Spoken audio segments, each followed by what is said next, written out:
Oh, all right. Hello, everybody. Welcome back to Rattan and Rose. So today I have some kind of exciting news.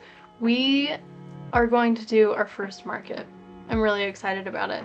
I've been thinking a lot about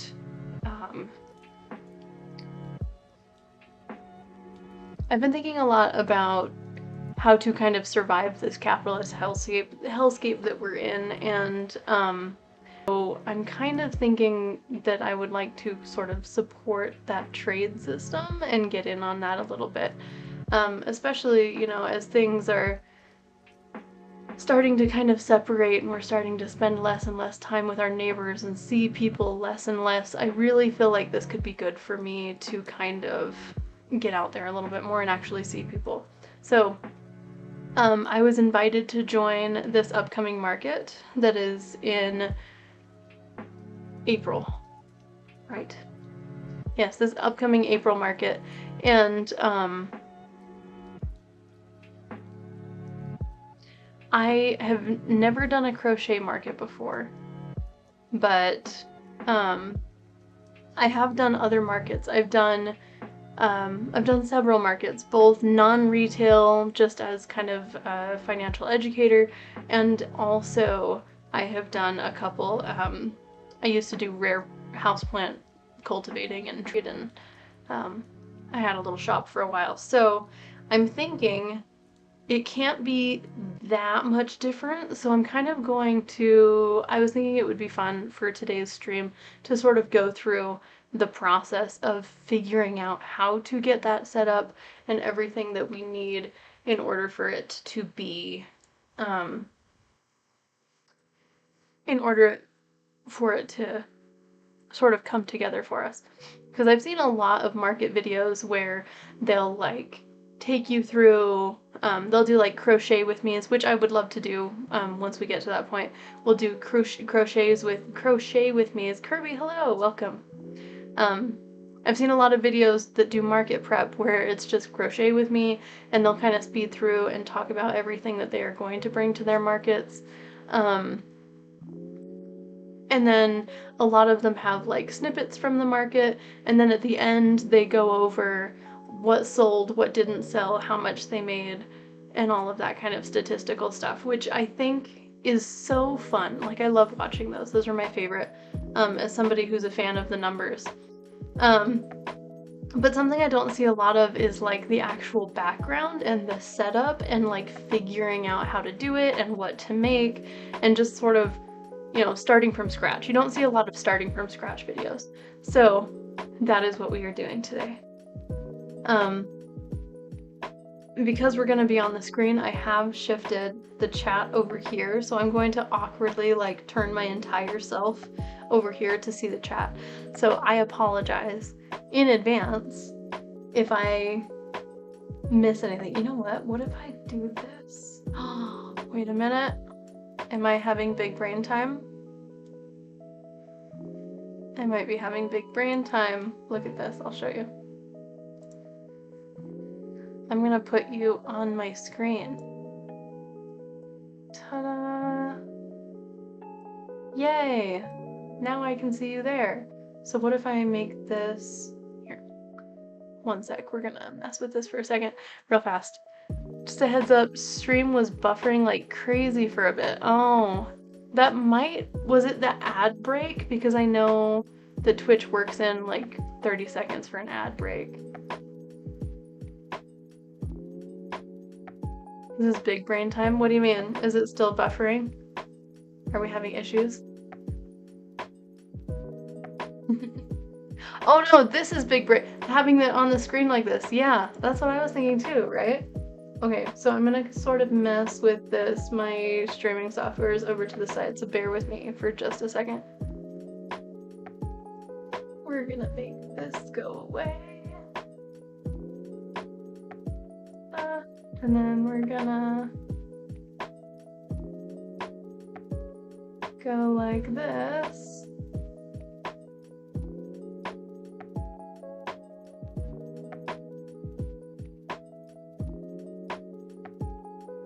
All right, hold up.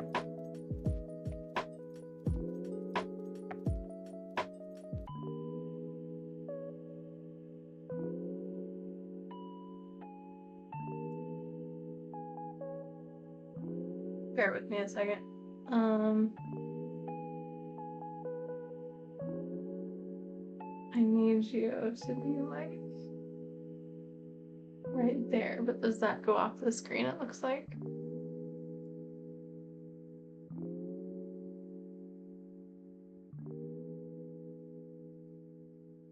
Oh, it's not too bad.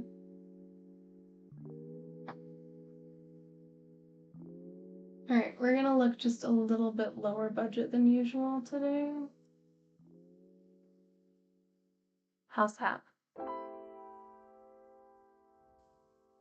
Are we coping?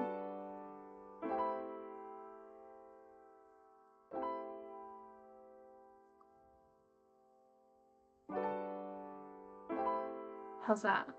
Not too bad, right? Now I can see it and the screen is larger. But now I'm gonna need to go like this. Okay, perfect. Is that good? Yeah, that's not too bad. Okay, we did it. Oh, thank you. Yeah, actually, these are handmade, not by me, but my sister has a boutique called Dandelion Pearl is her boutique. So yeah, so check them out. She's amazing. Alrighty, let's see. Okay.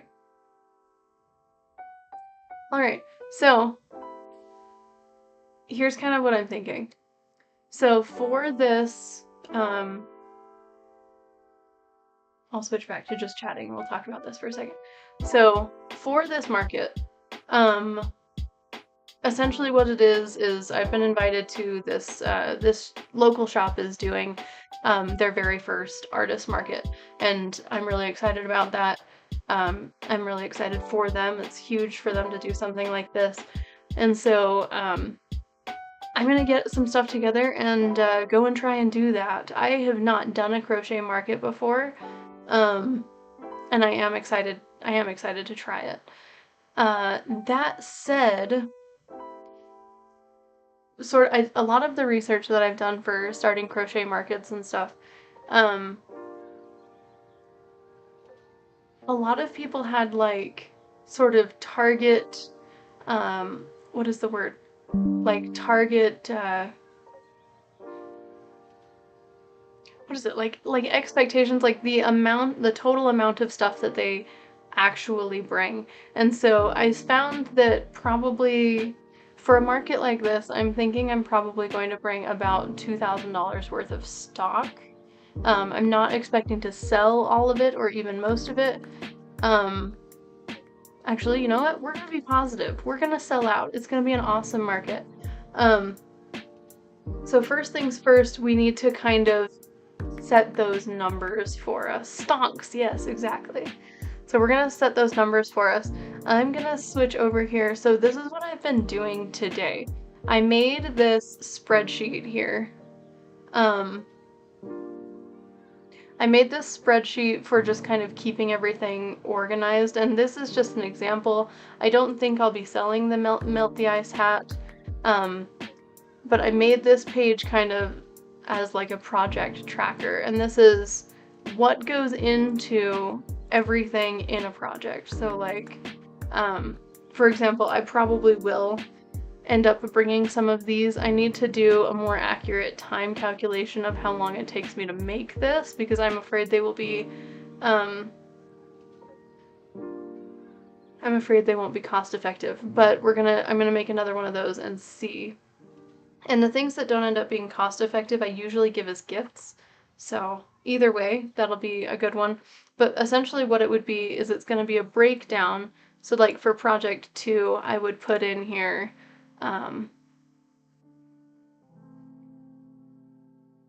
lavender coaster basket. And since this is my own pattern, we would have the marketing license, so I would hit yes for that one.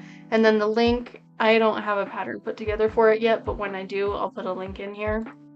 just so that I can easily get to it in the future if maybe I've forgotten it. And then everything that goes into it. So that's going to be like, for this one, it's just going to be yarn. It's going to be like a bunch of different kinds of yarn. Way more prepared than I am going into a market. I'm a numbers girl. Like, if I can't track everything, then I don't want to do it. You know, like if I can't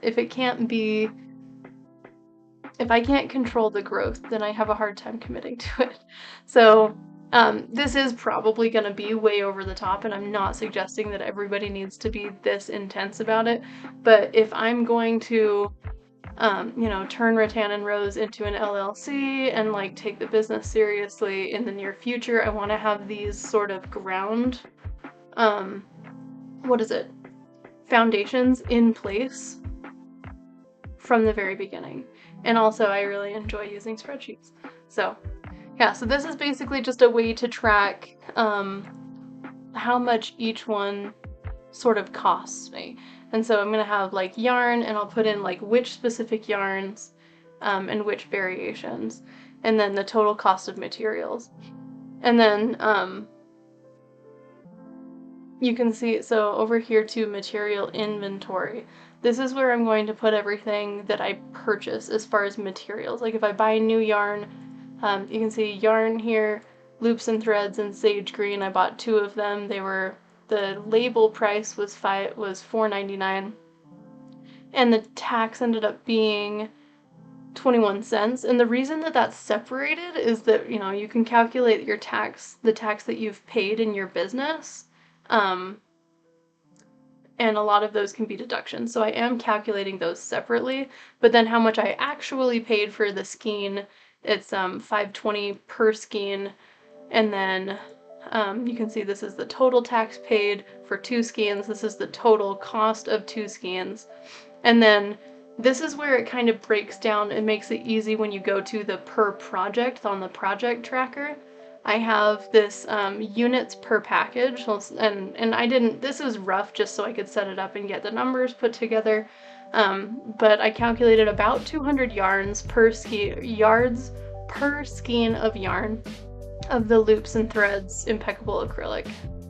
So it's about 200 yards, and then that ends up calculating really easily to about 2.5 cents per yard of loops and threads impeccable acrylic, which that seems really intense, but the reason that I am breaking it down to this level is the reason I really like spreadsheets for this kind of stuff is that a lot of the math it can do completely by itself. So if I go back to the project tracker and I estimate that, you know, maybe I use almost an entire skein of yarn, and then I calculate that there's only like 14 yards left of this yarn that I was using on project. I can calculate that project uses, you know, 186 yards. So if I put in here that this project only used 186 yards, the way I have the spreadsheet set up is that it will automatically do the math based on the inventory cost. And so it'll automatically do the math, and it'll say, okay, this specific project used only $4.84 rather than charging for the entire skein and either overcharging on a project because you assume that you used more than you did, or undercharging on a project and not making your expenses back. This is a way to maybe a little too intensely track like pretty much exactly what your expenses are going to be for every project. And it's the same with safety eyes. Obviously I didn't use safety eyes on my ice hat. I put this together to get the math right. And I was just using safety eyes as an example because we use a lot of them here. Hey, did you make that? Thank you so much. You're amazing. I like you. You should follow and hang out with us. But anyway though, so safety eyes is another one that you really want to calculate like the individual eyes, or you just lose the cost altogether, which I know a lot of artists just round up and they're okay with losing that cost. That's where This is maybe a little more intense than I need to be, but I am going to make this spreadsheet so that it can be used on a bunch of different types of crafts. Like my husband does 3D printing, and he's going to be able to calculate his material usage and his time, the time it takes for, you know, something to print and all of that. He'll be able to use basically this exact same spreadsheet for any craft, I think of just about any craft, because it's set up in a way that you can put in your variables. The way this is set up is all of the white spaces is information you put in yourself, and all of the green is stuff that is automatically calculated for you. So for example, black safety eyes, I got one set on Amazon. It was just under $18. I paid 14 cents for tax. So the whole package ended up being about $18.13. And there are 50 pieces in it. So of those 50 pieces, it calculates that each individual eye is about 36 cents, which I'm not sure if this number is correct, by the way. It could have been a lot less than this. Again, I was just I was putting in numbers to see if the math added up, and that's what I kind of remembered. But that seems expensive per eye, so that might not be correct. So just bear with me, it's more about the math. But then you go back to your project tracker, and if this was a plushie and you used 2 eyes, it would calculate that you used 73 cents worth of materials for your eyes. So yeah, so in this example, if you used about a little under 200 yards of yarn and 2 black safety eyes, the actual cost would be $5.56. Does that make sense? Like I said, it's probably more intense than it needs to be, but I have run a lot of small businesses and been a part of a lot of small businesses, and I also am in finance for my day job, so this kind of thing is like really sort of up my alley. So I want to make this spreadsheet available to anybody. I don't know how to do that yet, so bear with me. But I am going to, once I've finished sort of critiquing this, I am going to make it available to everybody so that it does all the math for you and you can use it as intensely as you would like. So over here, this is the page we're probably going to work on today because it's not as pretty as I'd like. But what is separate, we keep, so I'm planning to keep my material expenses separate from the business expenses, and I'll tell you why. So the material expenses are going to be based on the individual product. So if we do like a doll or a plushie, I want to track the material that goes into that doll so that I can put that price on that specific item. Thank you so much for the sub. I appreciate you. Let's see. So yeah, so we're gonna put the cost of the materials on the specific item that was used, that those materials were used for. However, the business expenses is going to be calculated differently.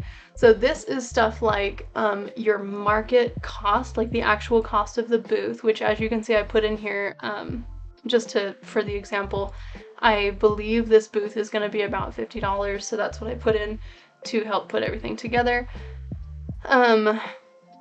This is going to include things like tables, tents if you don't have them. It's going to be labeling, signage, boxes, packaging, stuff like that. That's going to go into this, where it's not specifically attached to any specific project, but it's still a cost that you need to make back.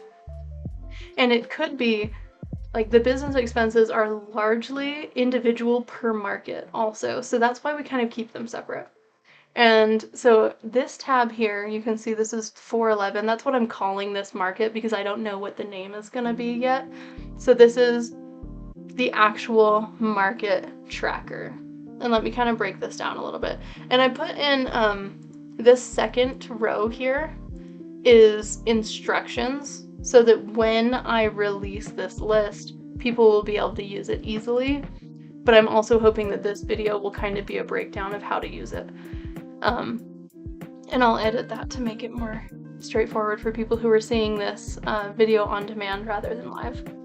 So, for example, let's say that I bring 2 Melt the Ice hats and I sold one of them. So that's the breakdown, is we're gonna hopefully have a lot more stuff than that, but this is the breakdown of essentially how the math works. So down here at the bottom, you're gonna put in your goals and values. So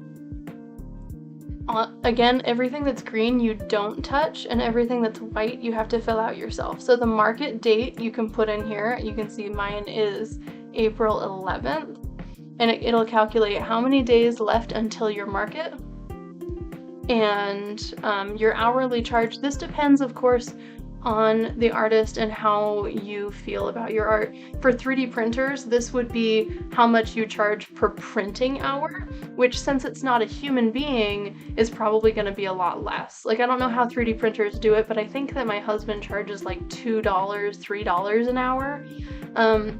Because he's got 2 printers, and so that's just kind of how it works out. But this is, you know, for example, is how long it takes the craft to actually be completed. Let's see, and then this where it says business expenses, this pulls directly from the business expenses sheet, which is this number here, which is the total cost of setting up this market is going to be right there. And then it does, we're calculating expenses per item brought to the market, because we're going to split up our business expenses across each item, so that instead of being, you know, my first $50 goes to the market, goes to my expenses, which if you only sell $50 worth, then that's kind of what it ends up. But that, you know, we're going with the expectation that hopefully we are going to do about 2,000. So let's see, so the business expenses per item, this is set to automatically calculate this number for the business expenses total divided by the number of stock. You can see this first one here is how many items we actually are bringing. The goal, so this is the stock, which is the number of available items right there. And then this is the goal stock. So if you have kind of an expectation of what you would like to bring, if you have an expectation of what things you would like to bring, you can kind of plan ahead a little bit that way. Oops. Where are my screens?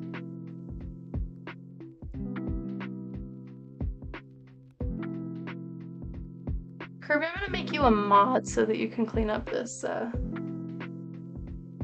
spam. If that's okay, if you still want to do that.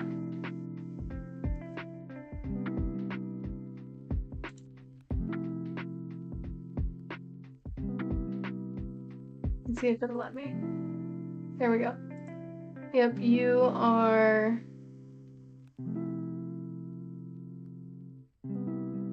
You're a mod now. So if you could grab that spam, that would be super sick. Thank you. I love you. You're incredible. All right, where were we? Okay, so yeah, so we're gonna have plan in advance here. This is how many of each thing that you want to be able to make. So this is the goal, and then you can see the second row here is a breakdown or a description of how that will be used, which the goal, of course, is pretty straightforward. Here you're going to list your project name or description of the item so that you can identify them. And then I have this area here where you put the name or link to the pattern used. I know that, for example, the ice hat was made by Sarah Sward. That was just the most recent project we finished, so that was the example that we used. So here you're going to pull cost of materials. And I put in like how to do that because it does have to be done manually depending on how you set up your project. But you can see this one pulls directly from the project tracker, this number. So when you put things in here, it will automatically calculate this number, and that will go straight to the cost of materials in your market plan. And then the time, let's see, so the time spent in hours, and it's how long did it take you to make. The ice hat took me like 5 hours, which I think is probably too long, honestly. So I'm not sure how I would Like I don't think we'll be taking the ice hats. But yeah, so you would put in how long it took you to make the item, and then the recommended price here is going to be one that auto calculates based on the information that you put in. So the recommended price is your hourly charge, which you put in down below, times the time spent, so times the hours, so your hourly pay, plus your material expenses. And that's going to be the cost of materials, which of course comes over here from your project tracker. So you can see that this example, 5 hours. Oh. My baby is hollering. She's with dad, she'll be fine. All right, let's see. Okay, so for this example, this project that took me 5 hours to finish and cost me $5.56 to produce, the recommended price for this, and it's going to automatically calculate based on your hourly price plus your material expenses, which is $55.56. So now that's separate from the list price. The list price is going to be based on, you can see in the description, it says price chosen based on the recommended price, sales, and etc. If you sell the same item in 2 different prices, i.e. if you do sales and giveaways, you can copy and paste, you have to copy and paste the row and make a new one based on the new price as if it were a completely different item. So, for example, if we did the list price of, and I rounded up the list price because people like to see round numbers at markets, especially if they pay cash. So we rounded up a little bit there, and if I were halfway through the market to knock that down $12 or something, I would just copy this and put it here, and then change, what happened? Okay, so these are the bugs that I'm going to have to work through before I release this, but essentially all you would need to do is just copy the same information over. I need to figure out how to do that automatically. But anyway, you would copy down the same information and just change the price, and when it goes live, when I release this, when it's finished, it'll automatically calculate everything based on that new price. So that's what that is for.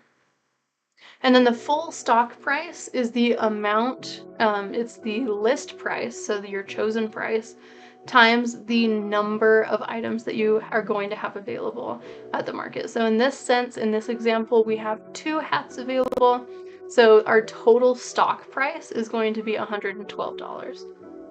And that's just like the actual value of the item.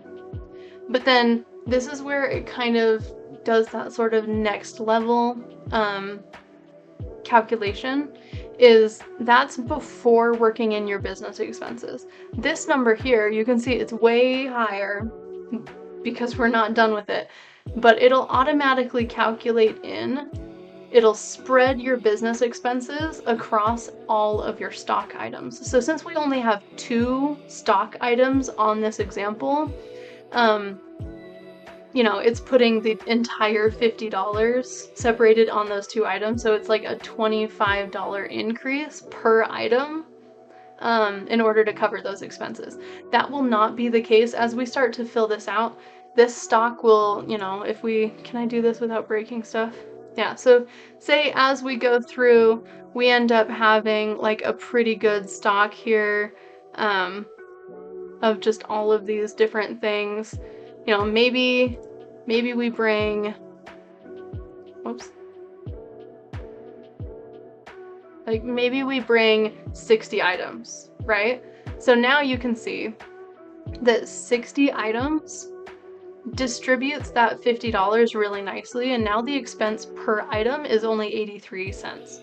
So as you fill out your market, it will automatically distribute those costs onto the items. And I'm just realizing as I'm doing this that this number, the market price number, is the one we want to be a round number. So I might actually, we're gonna move the list price and the market price so that you can calculate the market price and then do the list price as a buffer to that. So like rather than $56, we would want this to be $57 because that will calculate in our expenses and still be a round number. So does that make sense? That's kind of what, so the actual money that it costs you is $55.56, and then you work in $55.56 plus the expense per item, which is it bumps you up to $57.83, and then you make it a round number.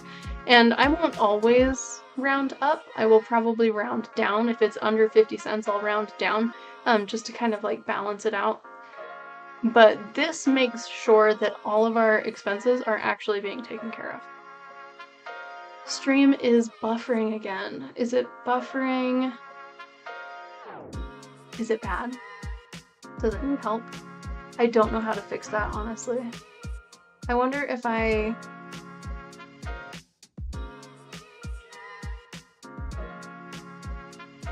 how's that?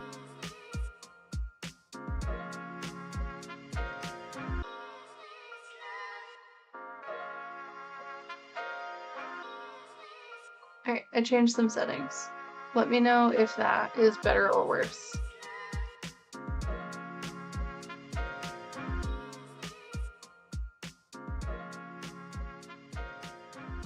Okay.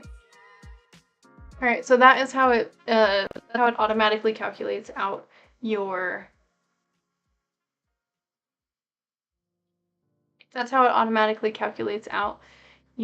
price per item based on presets and expectations of what your work actually costs and your decision on how much to charge per hour. It's good on YouTube? Weird. Maybe, I know that YouTube and Twitch have different bit rates. I wonder if Twitch is just having a hard time with it. I might need to. Maybe it's just you? Oh shoot. Well, hopefully as it gets later into the night, some of our regulars come in and we can kind of compare. Because if we could get even one other person to corroborate, then that would be really, really nice for me messing with my settings.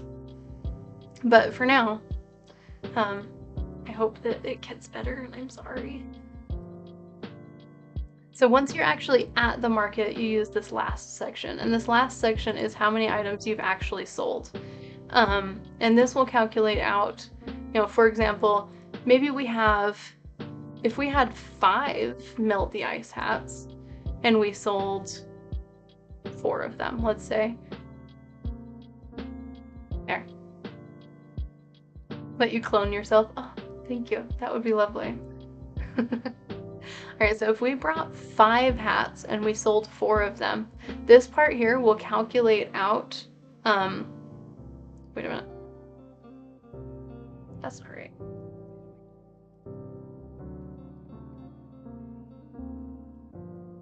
I think I ruined things.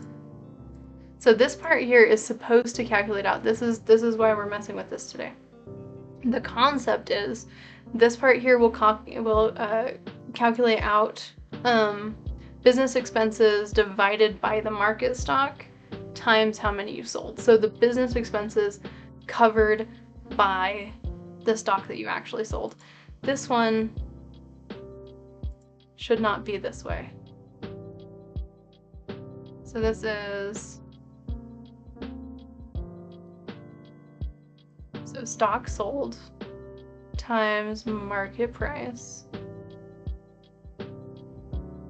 minus list price.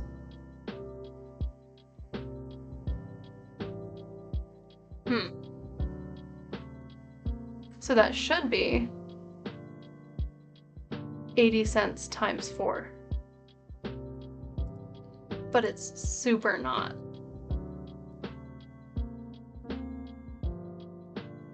L3 K3 minus I3. Yeah, I'm not sure why that's having a hard time.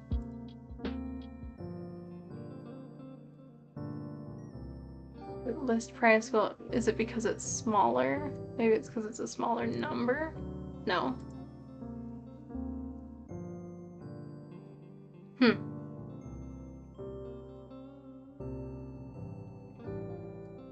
we're gonna need to mess with this a little bit, so we'll go back to the way it was. So what is that?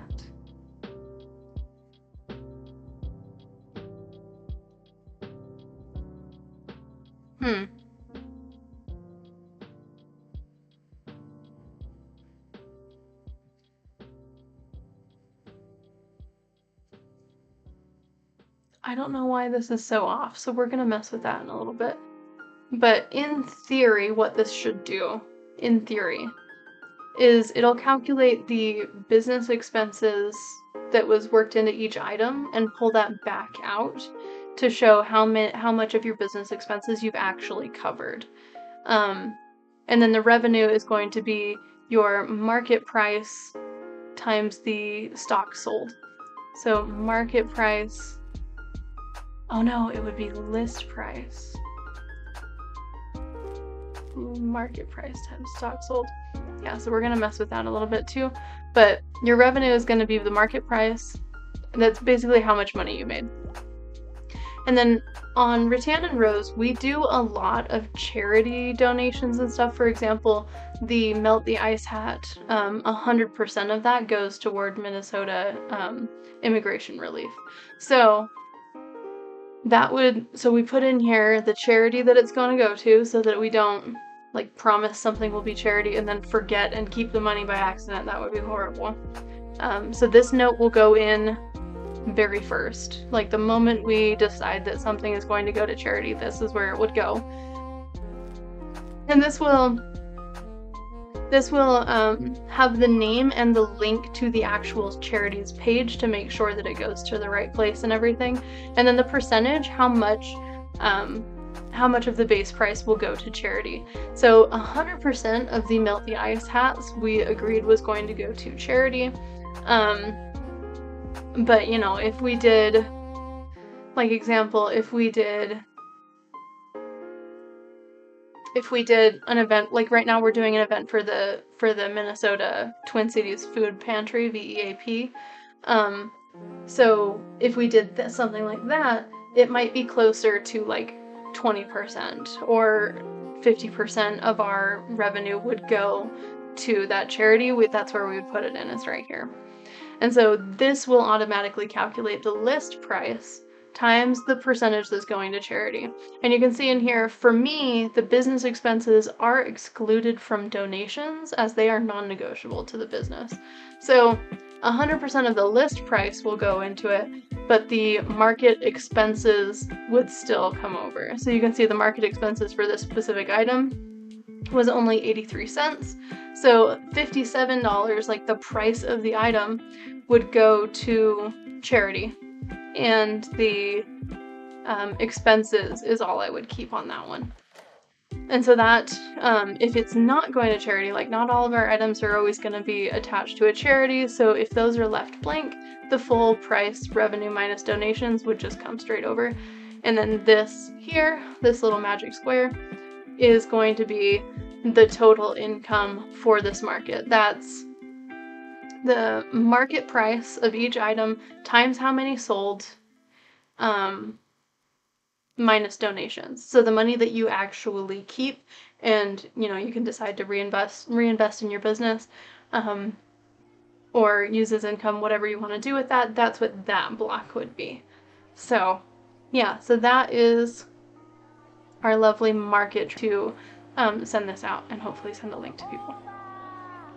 So you can see here, we're also putting in a value goal.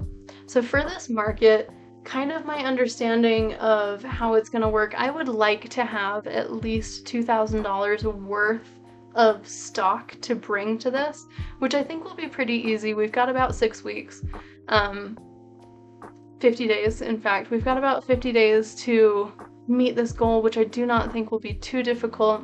And then the value goal, you can see remaining, this is calculated your goal based on the full stock price, which for the 2 hats, the full stock price is only $114. But this box here, actually the target creation value per day will calculate out about how much stock you should be making per day to meet this goal. So $37, that's one, one large item or like 3 small items per day, which is pretty achievable, especially if, we're bringing the small things like our frogs, or frankly, I think just one of these per day would pretty much do it. One hat per day, and basically stuff like that. But it helps you sort of decide what to work on that day based on, if you get really, really far behind, then you might need to spend the entire day making something a little higher value. So that's kind of what that is for. So yeah, anyway, so this has been my super nerd out of my plans for not only this market, but for markets going forward. I really wanted to set up a system for our first market that would really continue to work in the future, that I could sort of build off of. A lot of these numbers and expectations, and even the concept of how and what I'm tracking, came from recommendations from various YouTubers who I watch on a regular basis do markets like this. So I have not personally done it, but I am kind of riding a little bit on the coattails, on the shoulders of giants, if you will, of what I've seen other people do many times. So I feel like $2,000 is a pretty good thing to aim for. This is our first market, and I'm not super sure. It's their first market too. That's the thing here. So what we're gonna work on today first, let's see. So first, we are going to do, let's see, 411 is just the name of this market, for example, because I don't know the name of it yet, but the 411 market notes. Okay, so 411 market notes. This is their first market. So ideally what you want to do is you want to look into the market that you're planning on going to and sort of figure out, what is the target audience for this market? Is it mostly adults or is it mostly teenagers? I have seen people that put entire markets together based on a teenage audience to find that it was actually a much more advanced market. And, maybe somebody who is a little bit older and has grandchildren might not be super interested in like the tube tops. Not to say that they can't. Don't take me out of context here. But you want to kind of make things for your market. So you want to do that research. In my research that I have done, which is just knowing the owner of this business, they have not done a market before. So I can't really research that, but I do know that their audience is largely artists. I would say probably, I don't even know if it's mostly women. I think it's probably a good split, to be honest. I'm not sure, because this market has never been done before. It's kind of hard to just guess. But I'm thinking, so what I'm going to be selling to other artists, I know that's probably the truth. Because this is an art studio that's putting it on. They're inviting artists that they are familiar with. So I know at least the other vendors are going to be regular artists, and people who are invited to this are going to be people who are, regularly seeing and engaging with their social media. So a lot of those people are also going to be people who are either artists or are very interested in art. So, I don't super know. I don't know target audience, to be honest. I do think it's going to be adults, though. So we could say it's going to be adults. Here, let me... We should probably get organized here. Okay, let's see. Target Target audience. Okay, so it's going to be largely artists or fans of art. It's probably going to be adults. I would say for the markets, it's probably women. Probably. I don't know. I don't know. It seems like it would be 50-50. I know a lot of her major artists that contribute on a regular basis to her business. A lot of them are men. And the only other vendors I know of are two men. So I don't even super know. I don't really want to cater to women because I feel like if I put women in there, I'll have a lot of gender specific items, and I do kind of want to keep it more unisex. So I'll put that in because I do specifically want to make items that are unisex. My style, if I don't specifically make things with men in mind, I will make a lot of really flowery, flamboyant women's things, which is not a huge percentage of Utah men. So, so I'm going to specifically put in unisex to remind myself to add some items that will appeal to the average Utah man. Let me think. I don't know a lot about the political alignment on these people either. I'm thinking because they're going to be older and because we're in a red state. I'm going to guess probably a good amount of them are going to be red hat wearers. That said, I am not going to cater to them because that has never been our audience. But I do have to kind of figure out. So our audience are, you know, justice loving, humanity loving, non-violent, anti-pedophilia individuals. So that is the market we're probably going to continue to push, is just that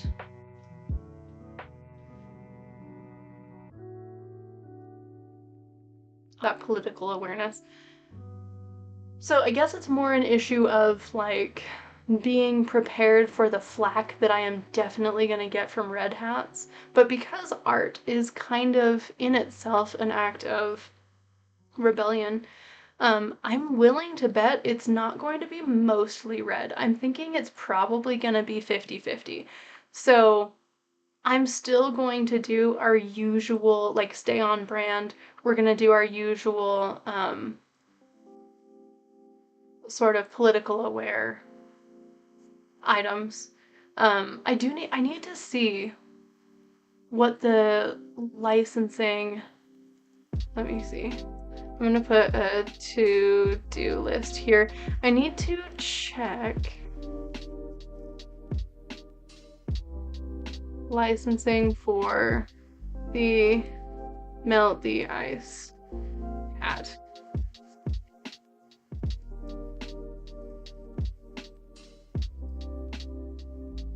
Because I would like to put those out there. If 100% of our earnings on it goes toward the same charity, I'm hoping that the person who made the charity would be kind of cool with us making and selling them, because I would like to make them available to people who can't crochet. I know a lot of people who would like to be involved with that but don't crochet or knit themselves. So I'm gonna look into that. I need to fix this camera because my lighting has died.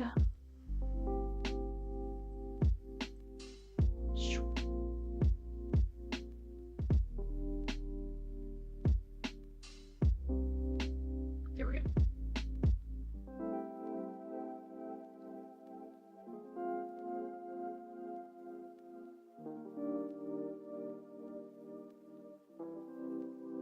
Alright, hopefully that's a little better. Oh, I'm super laggy though. What is that? Shoot. Why is it doing that?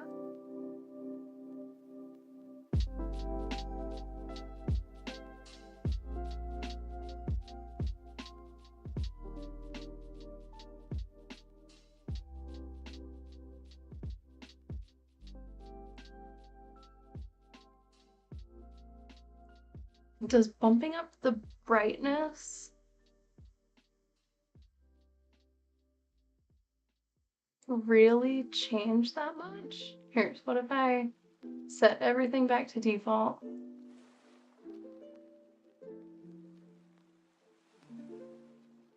We're still laggy. Why are we laggy?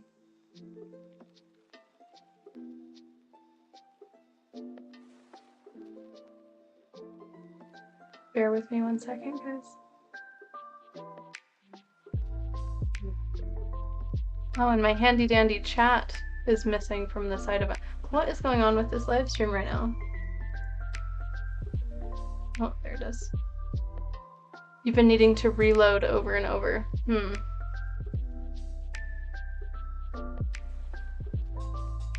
It's so weird because my system is saying we have missed 0 frames.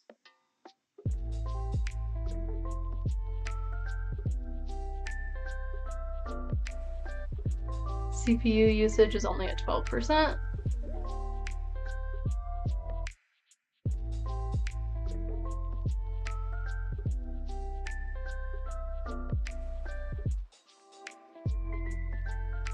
I'm gonna restart Twitch.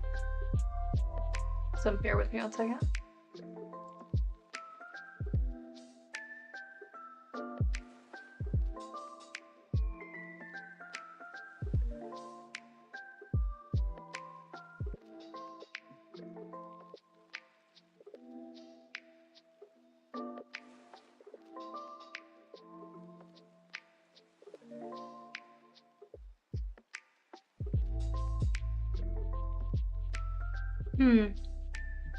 What is going on with my camera?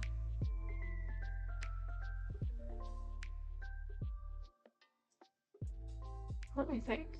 What am I missing? It's gonna be something obvious. Like, am I plugged in? 1 second. Yeah, I'm plugged in.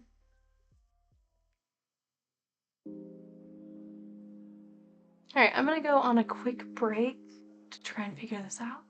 So, bear with us for just a second. Now would be a good time for a water break. If you have not been drinking water this entire stream so far, go and get a glass of water and we will be right back.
Alright, let's try that. What did that do for us? Wow. Look, this camera is totally fine. If I go like this. What in the world? It's having a really hard time. I wish I could switch cameras. Well, let's chat for a second while I'm working this out. I don't want to just sit. So Kirby, were you able to get back on? How's Twitch doing?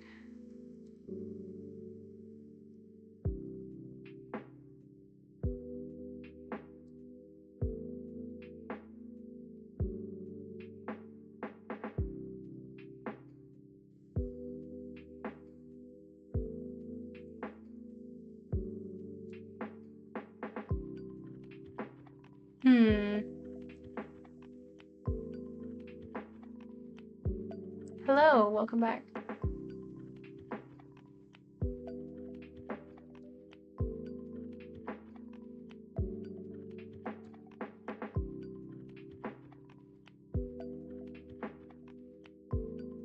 my gosh, is it the exposure? Oh my gosh, it's the exposure. What? Why does camera exposure cause it to lag? Is that acceptable? But then that's like really bad. That's not great. That's better. Okay, so if I turn off automatic exposure, what if we just go like that? But then our background is super dark if I do that. So I would really rather, I don't know. Is that better? I don't feel like it is. Let's see. What if I just bump the brightness manually? If I super brightness, that doesn't mess with it. So what if I do?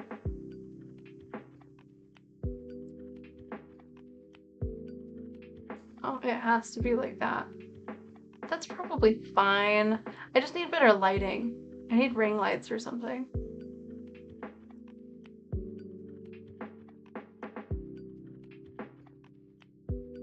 Is that better? Your camera is a vampire? It is! What the heck?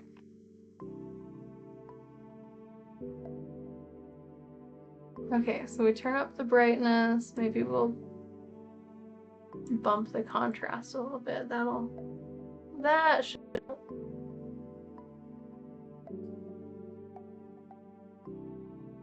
Are you hungry? I am. Do you want this scrambled egg wrap that I made for you? Sure. Okay, I'll warm it up. Okay, thank you. So sweet. Alright, there. I messed with settings. And I feel like that's better. Can you see me? I think it looks good. Looks good now, right? Oh, yikes. Okay, so now I know that exposure ruins everything and that I need to manually go in and brighten my camera and mess with the, like, contrast to cancel out the brightness. This is just the world of technology that I'm living in right now. Okay, let's get back. Let's see.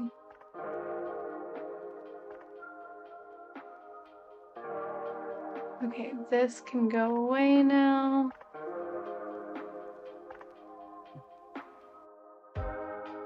Okay, we're back. Yeah, we're just gonna have to deal with the fact that it's nighttime, and so it's gonna look like it's nighttime back there. Sorry. I need to get better lighting for the back. Let's see.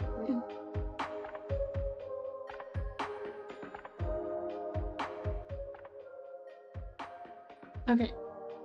Alright. So, what else are we doing? Let's see.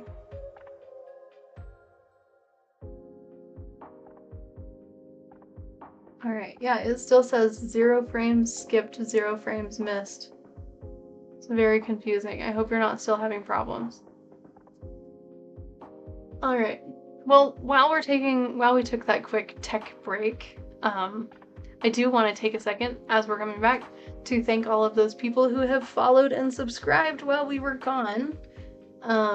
So let's see, we've got K Surratt Studios, thank you so much for the subscription on YouTube. Maria Green subscribed on YouTube, thank you so much. And Marta Groskopf also subscribed on YouTube, thank you so much for that. Hello. Oh, Yes. Thank you. I love you. I love you. Welcome. I appreciate you. I appreciate you. Also, buffalo sauce has no calories, so that's fun. What? Yeah. Amazing. I will drink it. Oh. Well, that's not what I meant. It has a lot of sodium in it, though. Yeah. It has 420 megagrams of Megagrams. milligrams. Milligrams. Megagrams. Because so Actual it's just salt. 18% of your daily value of salt. Goodness. Anyway. Yeah. Thank you. Yeah. I love you. I love you. How's anything? Fell asleep for a second there, but But you've got kids. yeah, I know. Don't do that. Too late. I did it. Is Arya asleep? No, they're both awake. Oh. Yeah. And they're both quite content watching Super Simple Song Oh. while I make some dinner. Yeah. Cool. Well, I love you. Thank you for making dinner. Yeah, sure thing. I love you. You having fun? Yes. I'm good. Yeah. I'm doing planning things, which is a whole situation. Cool. Megagrams. Yeah. Bye, Kirby. I'm sure she will say hi when the stream catches up. On the delay. She says bye. Ah, Haha. fine. Didn't even say hi to you. I'll leave. I'll take my charming personality with me. Oh. Oh boy. Alright, well, in that sense, maybe this is, since I'm already going to be chopping this section out of the video when we repost it, I think now is probably a good time to take an actual break and eat some food. So, oh no. Yeah. Alright, we'll be back in like 10-ish minutes. I'm gonna go ahead and eat this lovely food that my dear husband has made for me, and we'll be right back. Sorry for the technical issues, that's super lame, but we're getting there. We're getting there. Alright, we'll be back in 10 minutes. It is 6:20 for me right now. We'll be back at 6:30. See you very soon.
All right, welcome back. We are back from our break. I decided we are actually going to switch to paper because I am not a fast typer. So this is how we're going to take our notes. Let's see. Okay. We'll put our cute little... Nah, he was better over there. There. We'll just set up our set here. Paper, yes. Alright. Hopefully you can see this. It kind of looks like the brightness on this camera is off now. Bear with me for a second.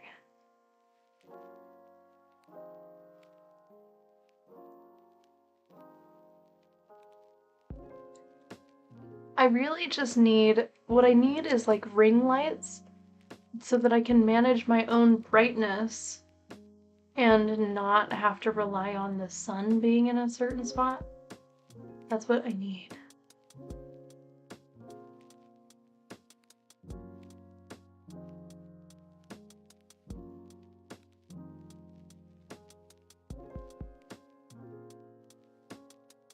There. How's that? Much better. Okay. There we go. Alright, so we're switching to paper. Alright, so we kind of have an idea of what our target audience is. We're kind of targeting artists, especially adults, and we want to make sure that we have a good blend of unisex and covering both genders, all genders. Sorry. Both styles. I'm working on that. Both fashion styles as well as unisex and everything in between. We want to make sure that we have a really good mix of things available.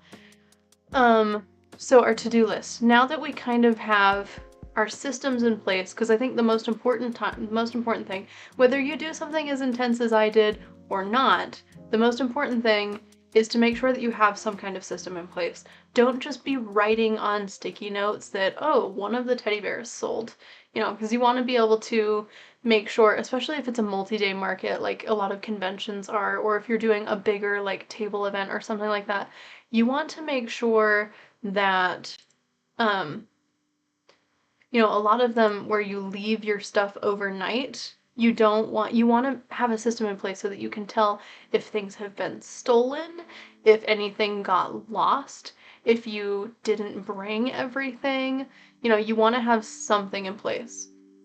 So even if it's a very, very, very simple spreadsheet, have something. But the next step, after you've got your systems in place and you've set kind of an expectation of how prepared you want to be, which for us, like we said, was about $2,000 is the stock that we want to have. Once you have all of that set up, the next step is to kind of figure out like what you're going to need to get there.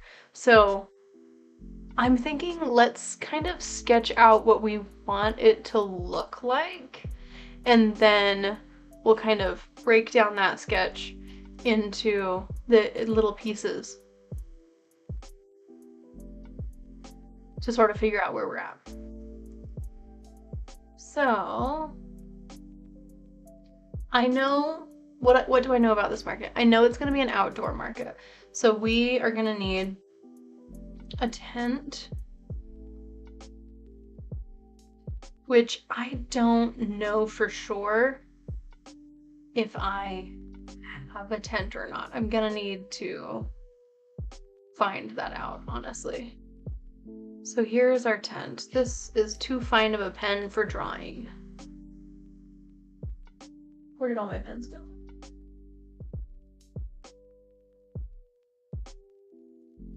All right, this right there will be good. All right. So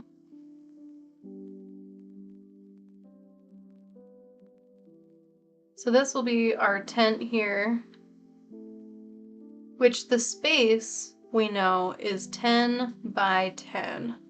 So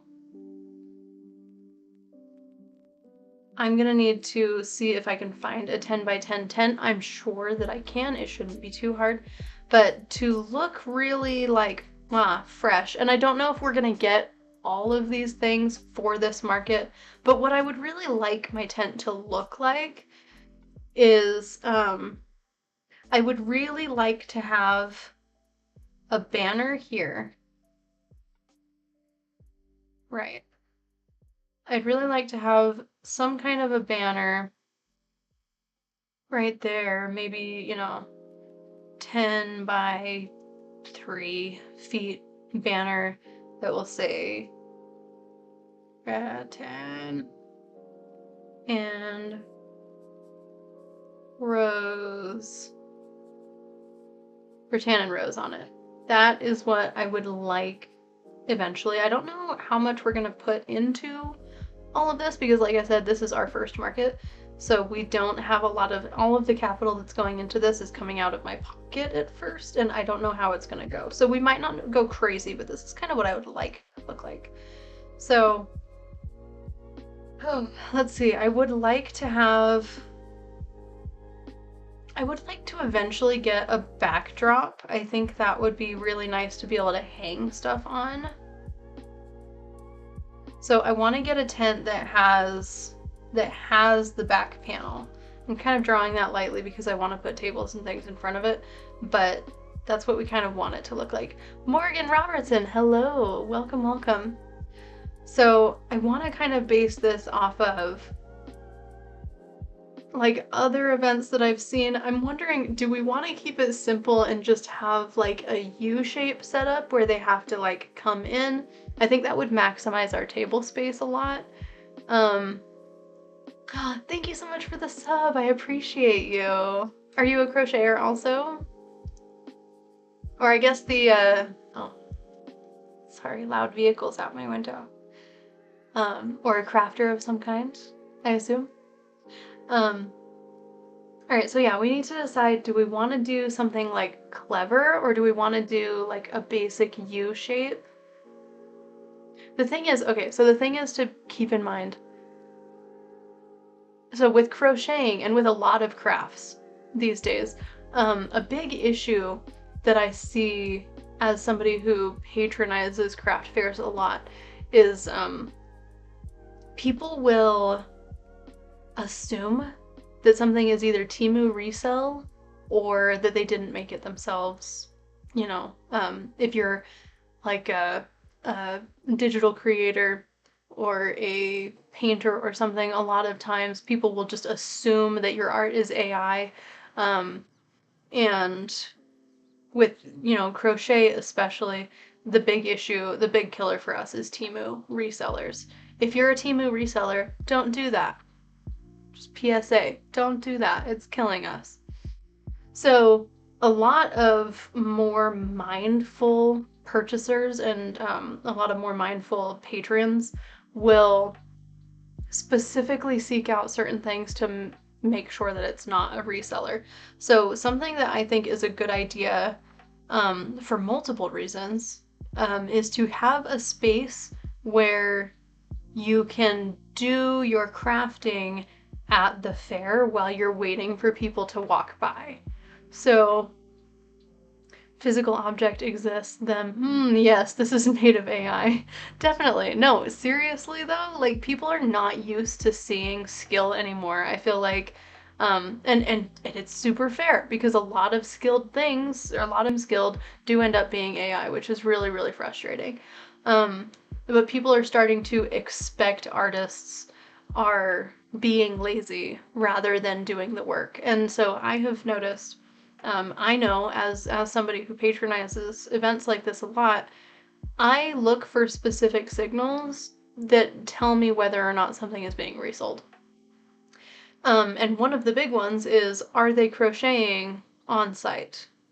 And that's like a big one that I look for. So I'm gonna kind of steer away from the U shape, because the U shape is really good for making sure that the vendor is out talking to their patrons. That's where you would want to use that, is if you're not planning on crafting live. Using a U shape will sort of force you to get out of your comfort zone and actually talk to people and stand out in front of your tent and all that kind of stuff, which is important for you know, making sales. But since I want to be able to crochet on site, I'm thinking I'm gonna have a little bit of a craft corner. So I need to decide if I want how I want to do this. So I'm thinking we could do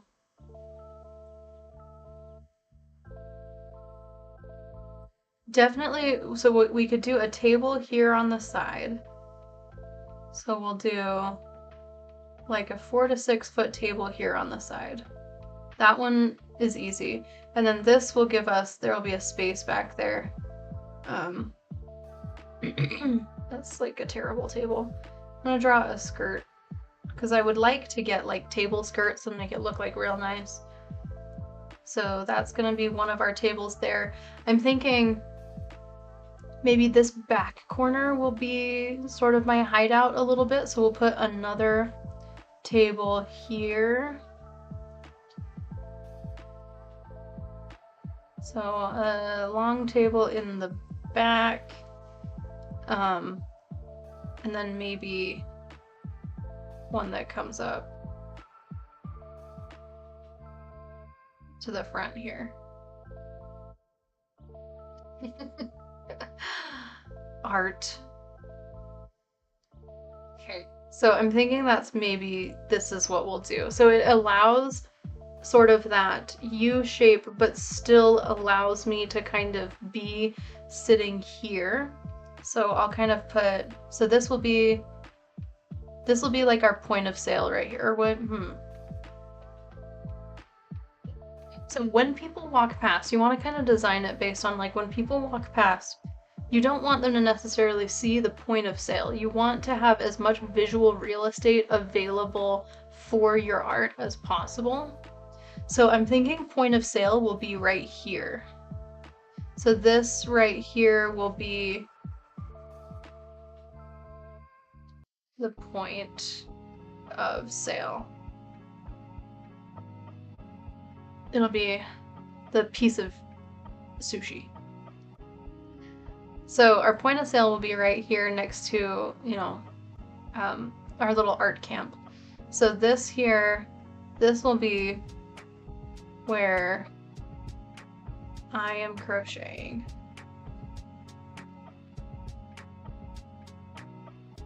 So this is me. And I will sit here and I will be like, hello, yes, I did make that myself. See how I'm crocheting here? And it's not a Temu resale, I promise. So that's gonna be that situation. But it also kind of leaves the door open if we end up, and we'll do a mock setup of all of this. And I'll take a video of that. So when that video exists, you'll find a link down in the description. But we'll do like a mock setup. And if we can't fit everything we want, we even have the option here to add another table here in front so that they kind of have to like walk into our little space. So there'll be like an opening at the front and they can walk in and see everything. So it has a decent amount of options here, but I do think the U shape is a good inviting way to start. In my experience, Kirby says, of exploring artist alleys at conventions, brightly colored booths often get my attention, but that's me though. I agree with you. I agree. I think that's going to be a tough one for me, honestly, because I want to stick to our branding, which is a little bit more sort of a natural rose look.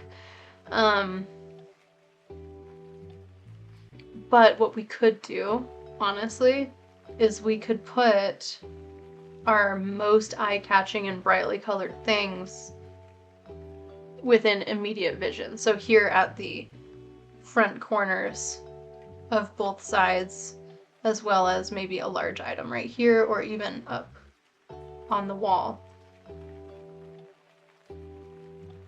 I think that's what we'll do. So this back here, oh, that's gonna be a table skirt actually, whoops. And this is also a table skirt, and so is that. So, and then this back corner will be where like my yarn and stuff is. That'll just be like my stuff spot. Yeah, I think that's what we're gonna do. So now we're gonna kind of do some inspiration hunting. Let's go ahead and switch this up. Oh my goodness. All right, so we're gonna go ahead and look for some inspiration for crochet. Let me see, craft fair booths. Booth. Let's just kind of look for some cute ideas, things that are especially clever. I feel like this is very standard. I see this sort of look a lot where they've got, you know, like some nice shelving. You definitely want to have layers. That one's kind of cute. Can't really see, it's too little. Oh, there's a lot going on here. Okay, so for example, I love all of this stuff, but it's just all of it is kind of piled up together. So we definitely want to employ more layers like this one, because it looks like they've got so much here and it's all so cute, but it's just like, it's not super aesthetic the way they've gotten set up. Wait a minute, I know the person that made this. I watched, oh, who is this? I can't remember now. I would click on it, but I don't have TikTok, and it would bring me to a sign up for TikTok page that had my personal information on it. And I don't want to do that.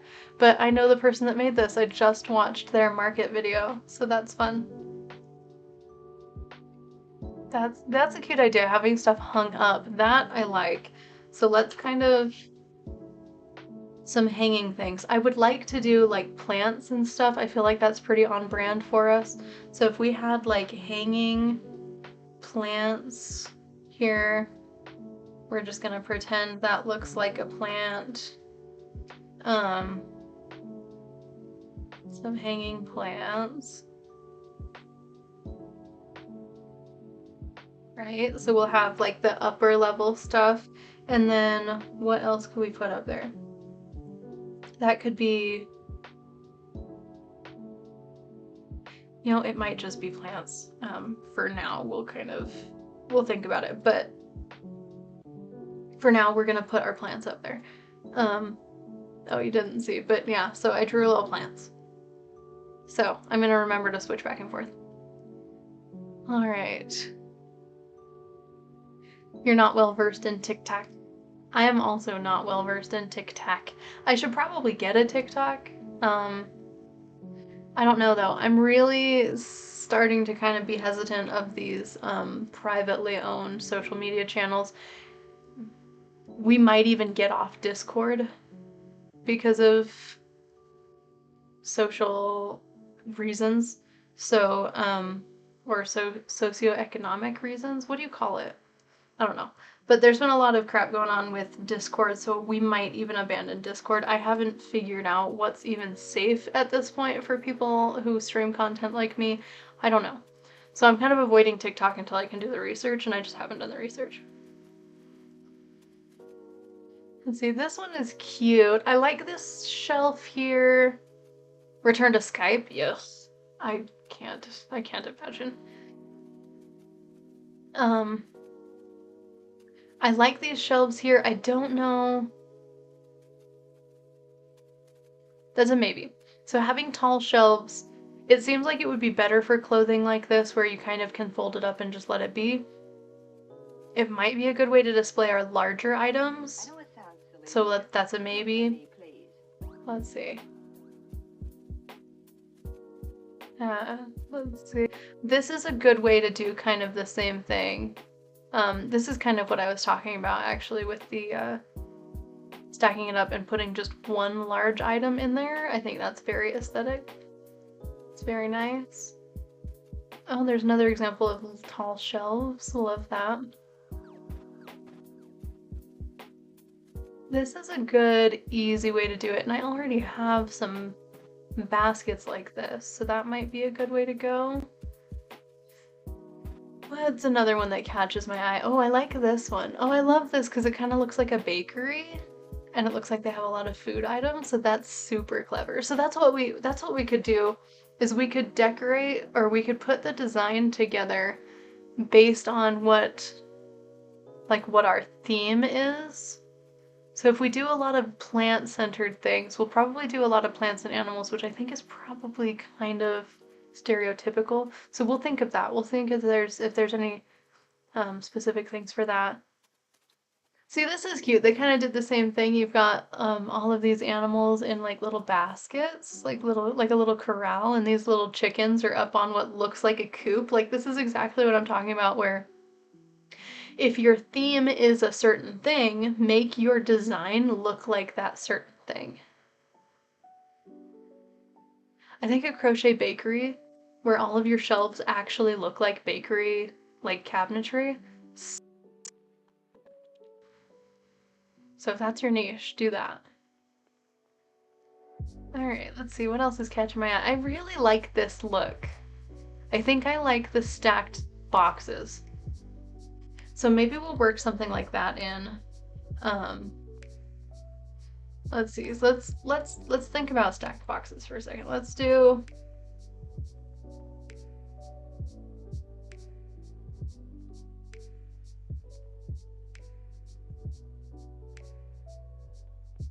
I guess just here in the back corner, we could do some stacked boxes.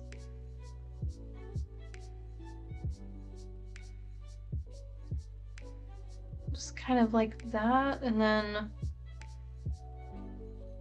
maybe like this. Then we'll have one of our larger items here.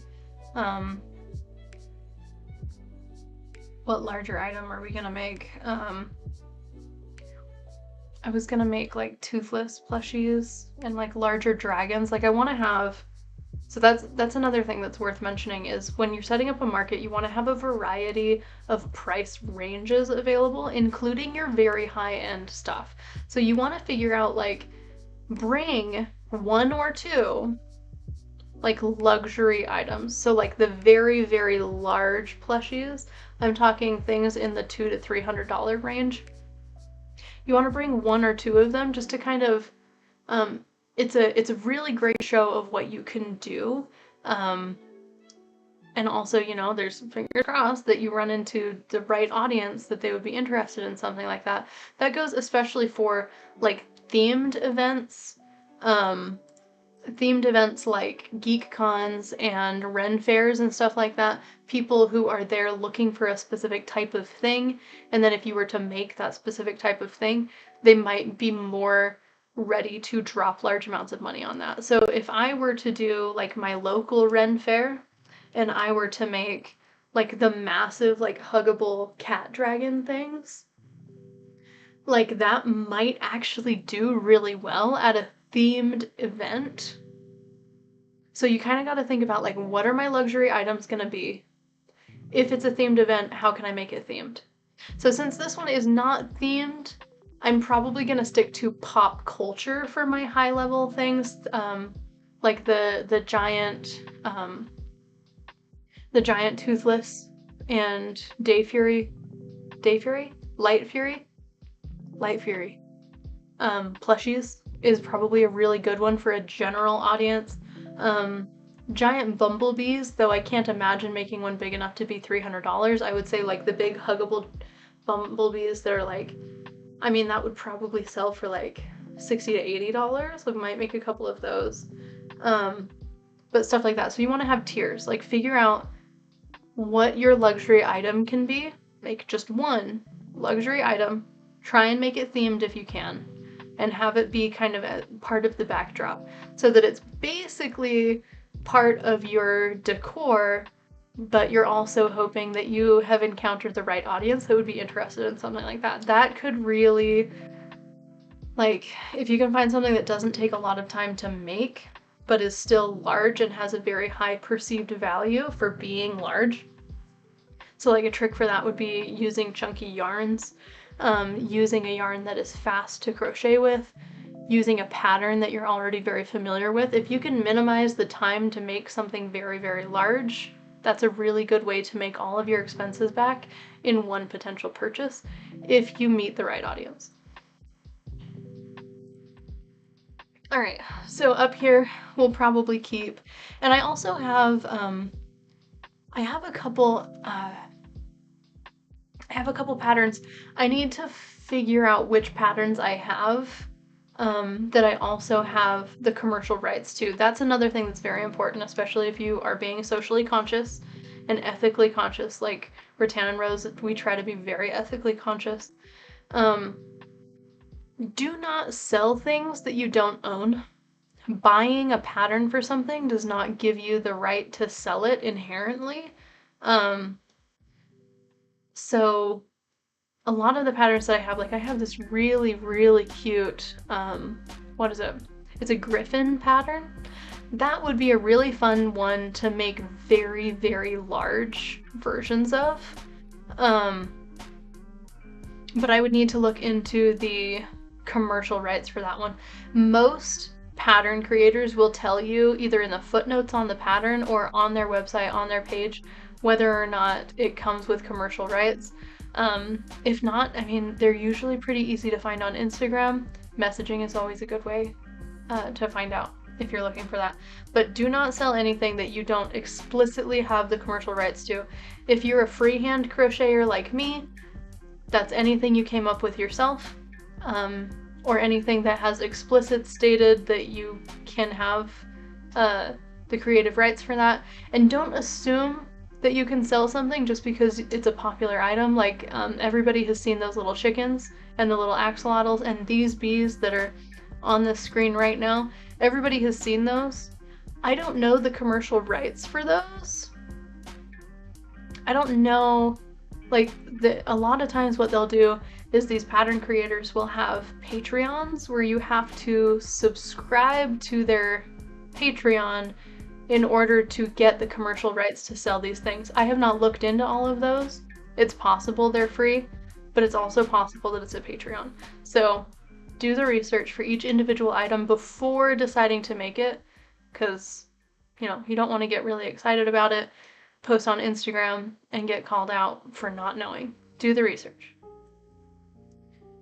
Kirby says, do not resell this pattern or we will send the gnomes. Do not resell this pattern or we will send the gnomes. Yes, we'll put that on the tags. I love that. I might steal that. That's gonna go on our pattern now. It's gonna go on all of our patterns. Alright, let's see. So, what else we're thinking? So I'm thinking a large item of some kind. It might be a Disney plush. I think like a Stitch plush would do really well as like a large high-ticket item. Even a lot of like trendy animals I think would be good. A giant chicken plush, like those chicken plushes that are very common at markets like this, but like a big one would be super cute. The axolotls are super cute. But we'll figure out what we're making later. Right now we need to figure out like what we need to make this happen. So let's see. Let's say, you know, for now this is gonna be our Night Fury plushes.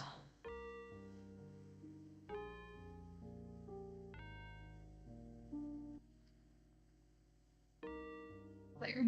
Does that look like Toothless? You can tell me honestly.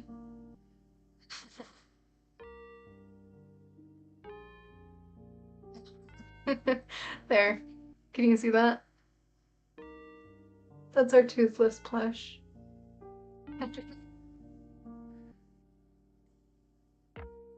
Prime Force Lemorner axolotls. I know! That was so cute! They're like axolotl moths. I love it. It would actually be super cute. If I did a Geek Con, I would probably make like chibi Lemorns. That would be so cute. Art Cinema. Yes, isn't it perfect? Okay, anyway. Yeah. So that's where we'll put our like huge items, and maybe we'll have like a sleeping one or something. Right here. We'll make a couple high ticket items. Let's see.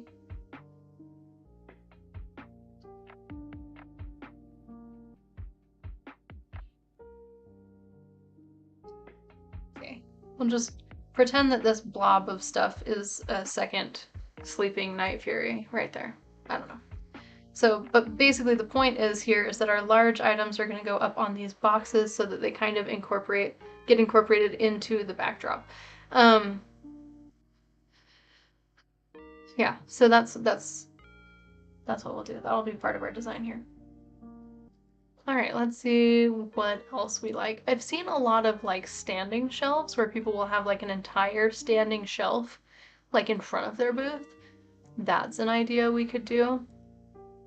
So here's another example. I mean, it looks like they worked with what they had and all of the items are so cute.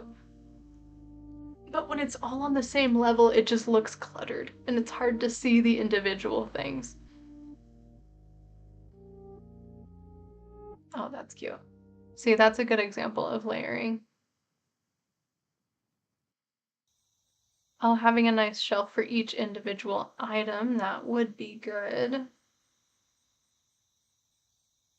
Oh, this is a good one. I like this a lot. So they've got the small keychains. So having $5 items is probably a really good idea too. That's things like your bag charms, keychains, doilies, like very, very simple. I'm talking like 30 minutes tops. Like your $5 to $10 items, 30 minutes tops items could be there. Let's see, let's put a little keychain rack right here maybe.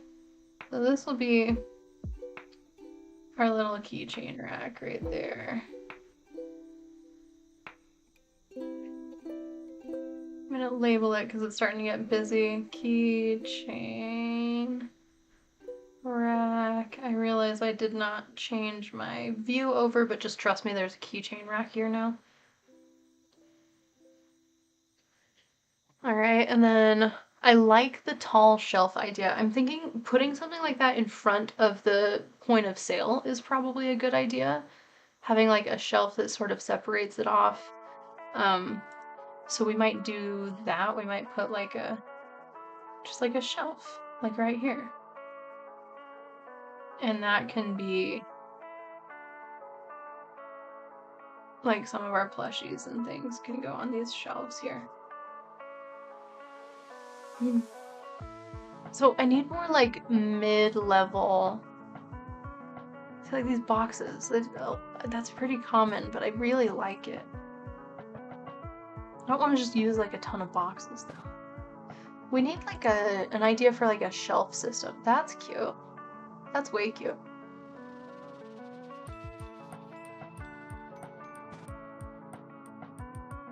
Oh, see, look, there's nice shelves. Oh, look, see, this is a good example here. Whoops, I didn't change the screen again. This is a really good example of having like the one very expensive item. I'm a little concerned because it's just a little... Oh, QB Crochet. Everybody go and follow QB Crochet. It looks a little bit like they're underselling themselves. A little. $75 for something that big. I don't know how long it takes them to make this. Maybe they're just very, very fast, but I feel like that's like not enough. Oh look, she even says white racks from Walmart. Oh, nice. Gold wire baskets from Dollar Tree. Yeah, so she just has different baskets and these leveled shelves for all of her different items, which makes showing the prices very, very easy. You have a mini crocheted bee, it makes you be happy. I love that. I love that for you. I think I actually have one too. See, that's how good those little bees, and I have a little ghost too, which it looks like they even have the ghost. So I'm sure that's either a very common pattern or a Patreon pattern like I was talking about, because I see a lot of these things are things that you are constantly seeing at markets. Like the axolotl is very popular. I love this rainbow of axolotls they have here. Super nice. So we're gonna, here, can I follow you? No, I have to sign in. I'll follow on my phone, but QB Crochet, follow them since we gave them a shout out here. Okay, these rats, super stinking cute. Here's another one of their markets. I really like that. I like this a lot. So I'm sold on the shelves. So we need like a shelf unit. Let me think. Maybe just the front, like the back center of the U can be basically just this exact thing where you've got the shelves and then a couple little baskets for the tiny things. I think that would probably be a really good build. So let's see. So back here in the back corner, maybe we've got like a shelf. Whoops, that was like the worst shelf I've ever drawn. Here's a little shelf.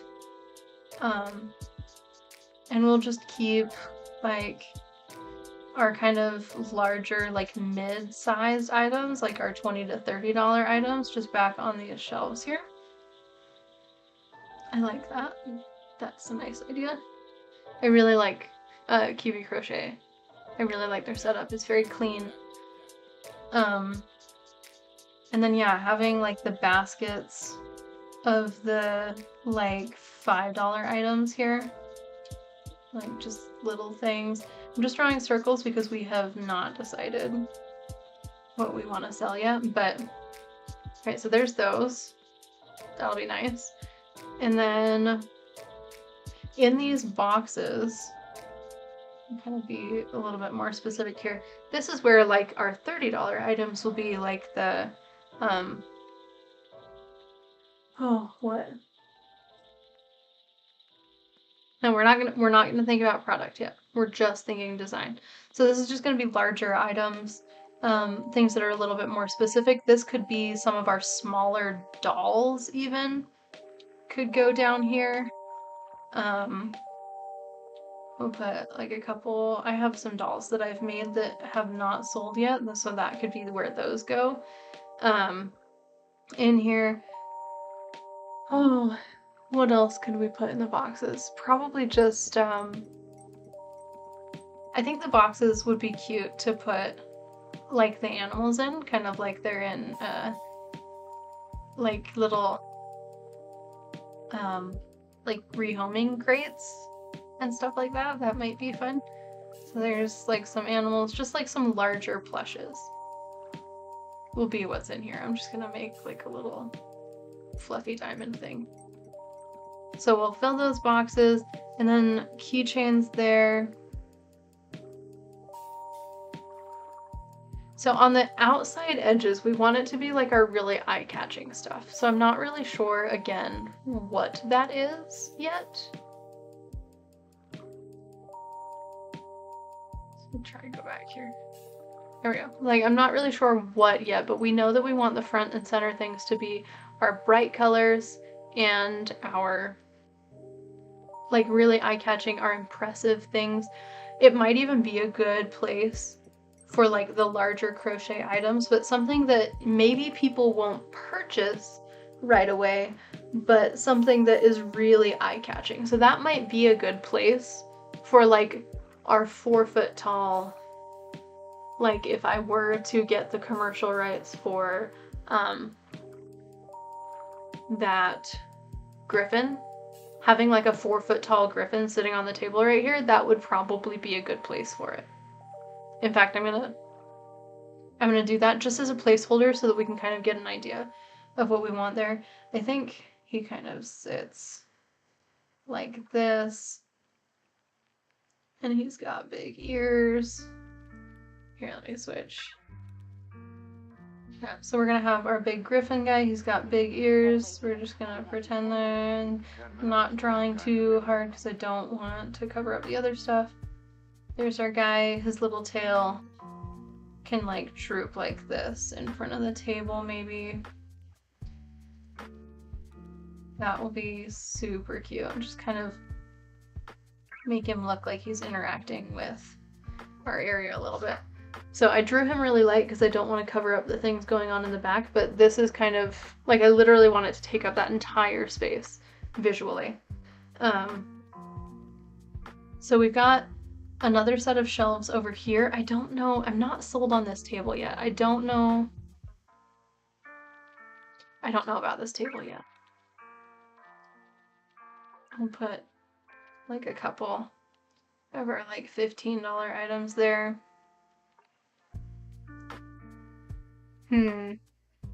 Let's switch back and get some ideas here. Oh, we could do We could do like accessories and stuff on that table because I don't do a lot of accessories, but like we could do our home goods on like an entire table for home goods. That might be a good idea.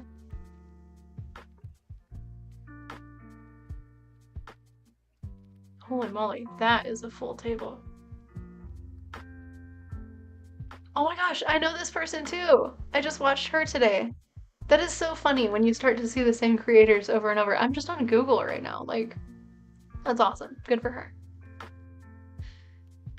Oh, that's cute. Yeah, this is kind of the layout that I'm talking about. Just this U shape here. I like these table skirts too.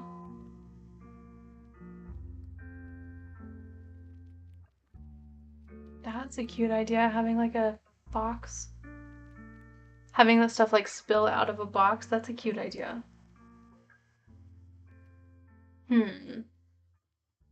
How could I employ something like that? This might be a good idea for hats. If we end up doing the ice out hats, it might be a good idea to have a display like this. Super cute.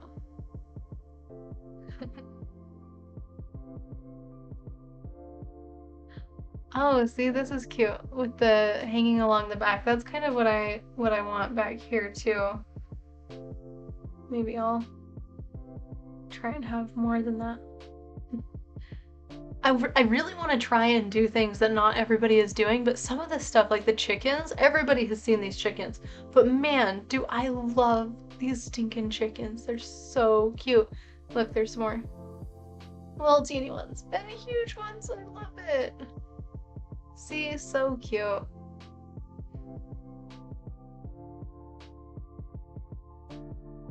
What are these? Oh, are those hamburgers? That's cute.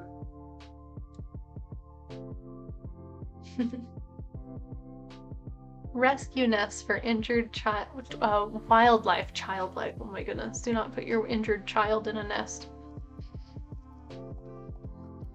Cute. Oh, I'm really excited to get to the part where we start talking about what we, like, brainstorming what we're gonna make. Let's see. I think this is a really good idea for, like, displaying, like, charms and stuff. Whoops. No, I don't want this. Back up. Okay, let's see. Yeah, so I think having the back wall like that is a really good idea. Maybe that's what we'll do on this wall here. Because I really like having a place for hanging things.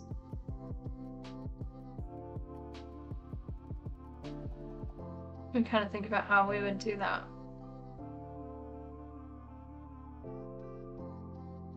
I think if we had like our hanging things right here even.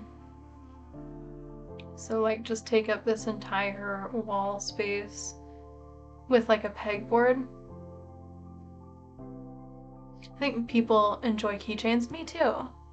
I would have to figure out like what the most resilient keychains are, but people really like those big fluffy keychains right now too. So like maybe even larger ones would be fun. Kiwis! Oh my gosh, that's a great idea. Here. We're gonna also, like I said, I am so excited for the brainstorming part. Okay. How do you, is it spelled the same way? I'm gonna put bird because the kiwi fruit would also be a cute keychain. Alright, let's see. So we're gonna do like a little hanging rack that has these little hooks on them, and these will have like other things on it.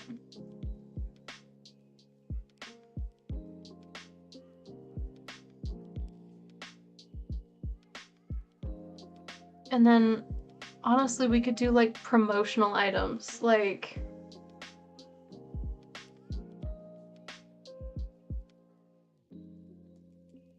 yeah, we could do like branded promotional items and stuff like that. Like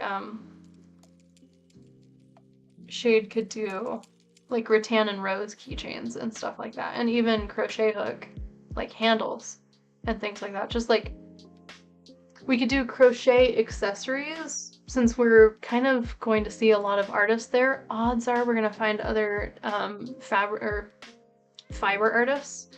So having a section for like crochet tools that we made ourselves, because there's a lot of 3D printable crochet tools. Maybe that's what that'll be. And it's kind of hard to see, but I'm making little cups with little sticks poking out of it, and that's just gonna be just like tools, like crochet tools. So I think I'm pretty much happy with this. I think it's a great start. I like the look of this. I'm trying to think of what would be wrong with it.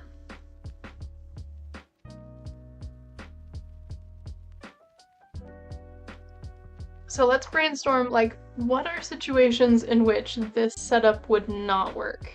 I like that it's open so that you can get up and like mingle, but also it'll be easy to kind of have, like, here's my bag of yarn.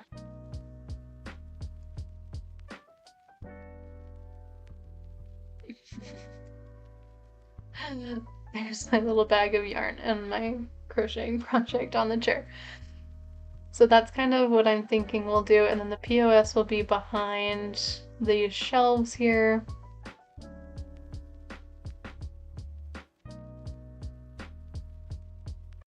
I think this is good. I think we're gonna run with this. I think it's a really great place to start, and it also looks pretty typical for what we're seeing on online, just in our quick Google search. I'm sure we will have new ideas as we continue to do this, but I think this is a good place to start. I know that I want roughly 2 sets of shelves, 1 hook board, and like 3 boxes that we can set on their sides.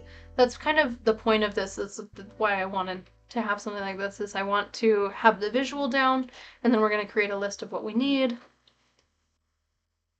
And then I'll go looking and see if I have all of or any of this stuff, and see what we need to purchase.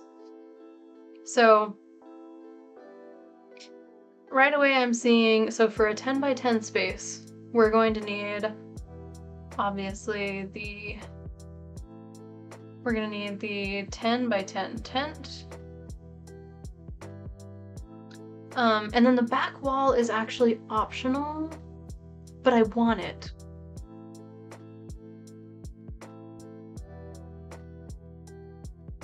But it's optional. But technically everything is optional, so I'm gonna write everything down and we'll just get what we can. So the tent, let's see, 10-foot tent wall. Branded banner. Branded, whoops, banner. I usually write cursive. My non-cursive writing is all over the place. Okay, so the branded banner, we've got the tent wall. That's pretty much our setup, like on a large scale. Then we've got 3 tables. What would you call that? Is it like 6-foot tables? 3-ish 6-foot tables. 6-foot tables. Is it 6 foot or would it be 4? I don't know. I know that we have a table, so I'll probably just get 2 more of the same one that we already have. I don't know how long it is, and it's not in here for me to measure. So I'll just get 3 tables. We want 3 table skirts. Specifically table skirts that go, they're very flowy and they go all the way to the ground. I find that those look a little bit more professional, a little bit more elegant, which is the look that we're going for, in a folding chair. Right? And then I'm thinking probably 3,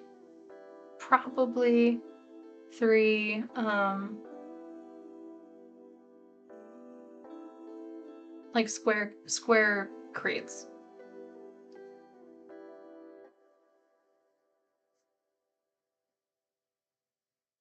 Oh, see, I switched to cursive. Whoops. So like 3-ish square crates,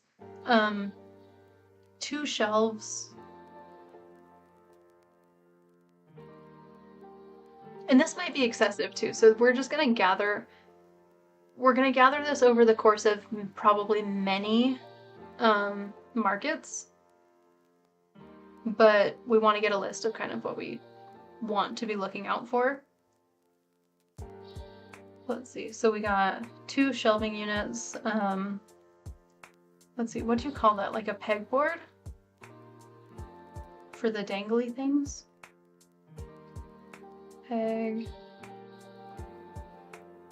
Pegboard. And then probably just like 4 or 5 even small baskets, I think would pretty much do it. 4 to 5 small, 4 to 5 small baskets, and then like 2 utensil cups.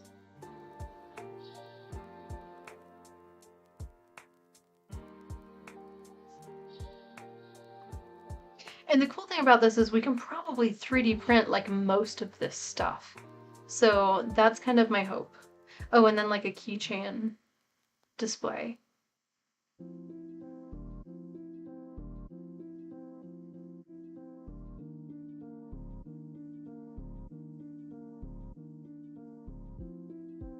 Okay.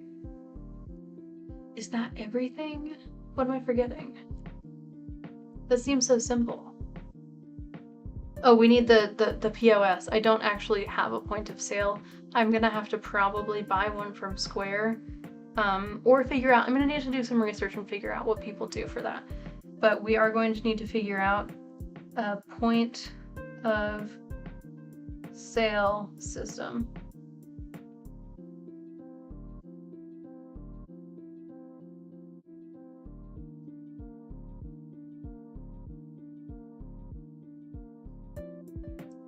That reminds me that we're probably going to need to factor in credit card fees into the price of our items.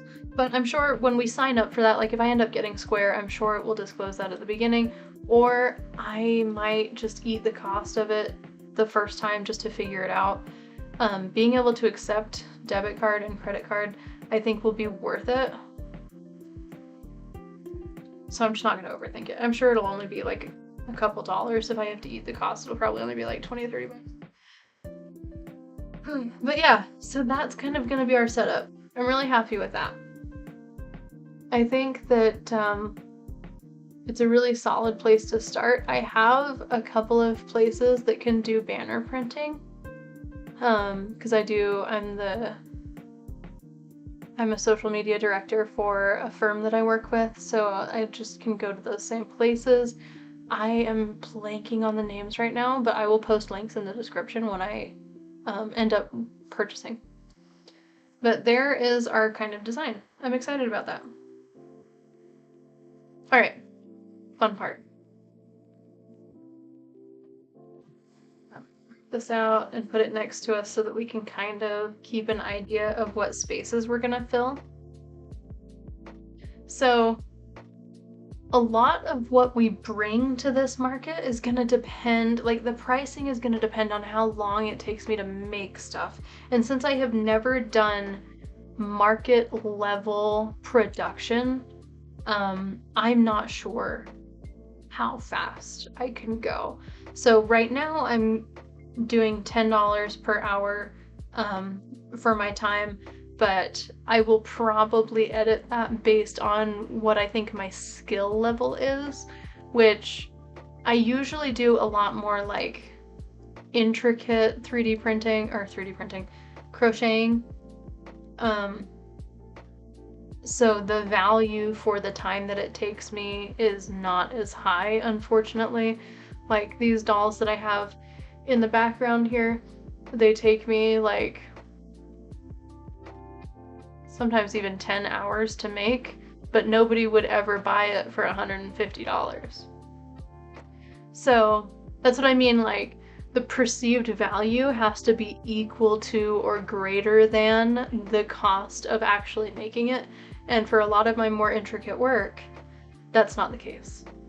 So we really need to sort of brainstorm some really simple patterns that that I can freehand, that we can come up with the patterns ourselves, or ones that are very popular that are very quick, like the chickens and the axolotls and the frogs. So that's kind of, let's kind of brainstorm a little bit what those things will be. So here, I'm gonna hide the kiwi bird for just a second. We'll go over here. I guess I didn't need to tear this out. I could have just gone to this page. Feels bad. Alright, so we need to have $2,000. Whoops, that's like crappiest too. Our goal is to make about $2,000 worth of products to bring and have in stock. So I want to have like one very large item, maybe two. So I don't know. Let's kind of do a little bit more research here. We'll go back to screen. I don't know what that kind of stuff usually even sells for. So we're gonna go to Etsy and just do some research. So if I wanted a large toothless, whoops, no, don't sign me in, you don't have to do that. Plushie. A large toothless plushie, and we want it to be crochet. Let's see what people are doing. A lot of these are probably going to be patterns, so we're gonna have to get creative. Here's a large plushie. How large is large though? I'm having a hard time telling how big this is. Oh, so it's actually not very big. So I'm talking about maybe like even larger than that, I think. This is a super cute pattern though. Super cute. And I think the trick for going larger in size without spending too much time on it is just the size of yarn that you use. So we might buy one of these mid-size patterns, but then use a very thick yarn. Toothless and Light Fury Snuggler Dragon Flesh for 150. That's pretty close. Well, wait a minute. I'm confused. Which one of these is 150? Because they're not the same. Select an option.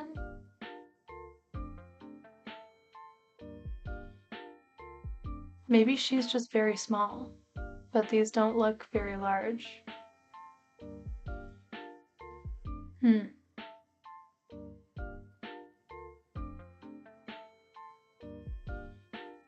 I'm not judging anybody's pricing because, geez, I know crochet is hard and it's time consuming and it's super labor intensive. But these look way larger than the pictures that I saw, so I'm confused. Oh, that was cute.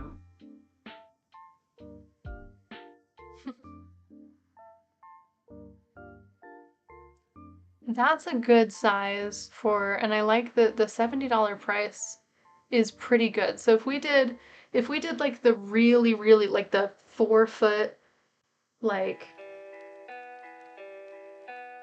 griffin or something that I think would be a good seller. If we did like a very large thing and then we did like mid-level, like in the 60 to 70 range of these dragons, I think that actually would probably be okay.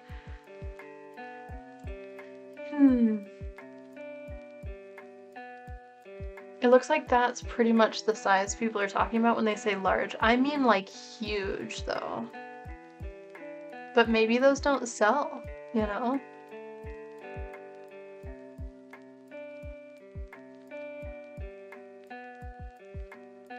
that's kind of the point. Like, the point wouldn't really be to sell them regularly. It would be to have one that's like a show of what we can do, something that's really impressive and eye-catching. That's a good size.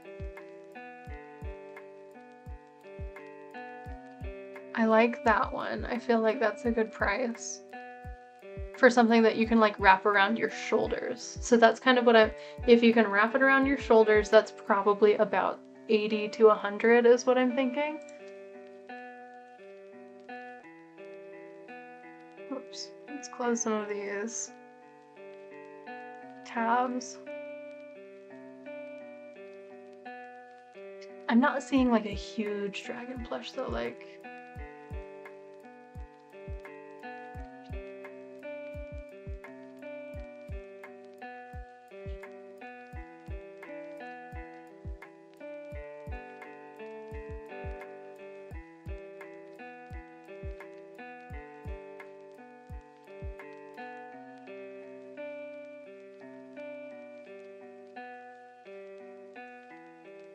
That one's cool. See, this is a sculpture though. This is what I'm talking about when I say more intricate work.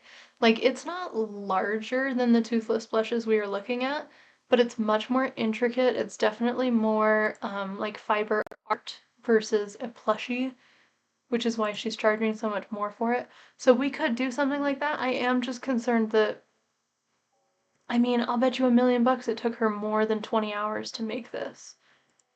So, like, even at that high price, I don't know if she's really getting paid for the art, for the craftsmanship that went into this. You know what I'm talking about?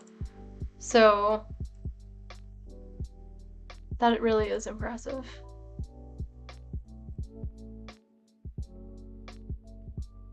Like, there's some of these things that are just so beautiful and so intricate. I'm like, girl, there's no way that you're paying yourself enough for this. This one is super cute.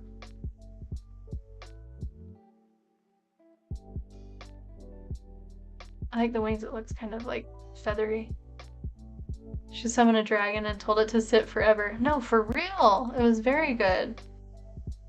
And like $200 is a lot of money, but I think it cost her more than that to make, if I'm being honest. Oh my gosh, the dragon fairy or the night fairy babies. Aww. So cute. What size is it though? See, they don't look massive, so I don't know, and I'm not doubting for a second that it took her 15 hours to make this. Like, I'm sure it did. That is super cute. Oh, the little tiny ones, that's a good idea. We could do like little teeny dragons. Oh my gosh, that's so cute. What? So cute. Am I gonna need to tag all of these artists that I'm scrolling past? I don't know how that works for creating content.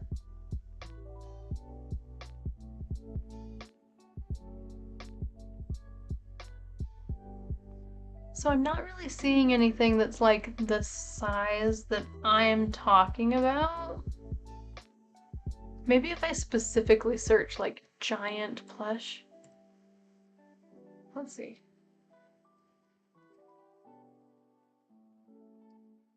Giant plushie. Like, I want some flippin' huge stuff. That's AI. That's cute, but not quite what I'm talking about when I say giant. Actually, that's pretty close to what I'm talking about. That's actually a pretty good size. Yeah, that's really good. And it's a very simple pattern. So, like, I'm sure, like, she was able to put this together probably pretty quickly. Like, I think 12 hours, which is roughly how I would calculate that. 12 hours for completion on this is probably about right. I would say maybe 8 to 10 hours on the actual creation, and then I'm sure it was probably 3 or 4 skeins of chunky yarn, which is not cheap. So that's a really good design. This one might be the right size.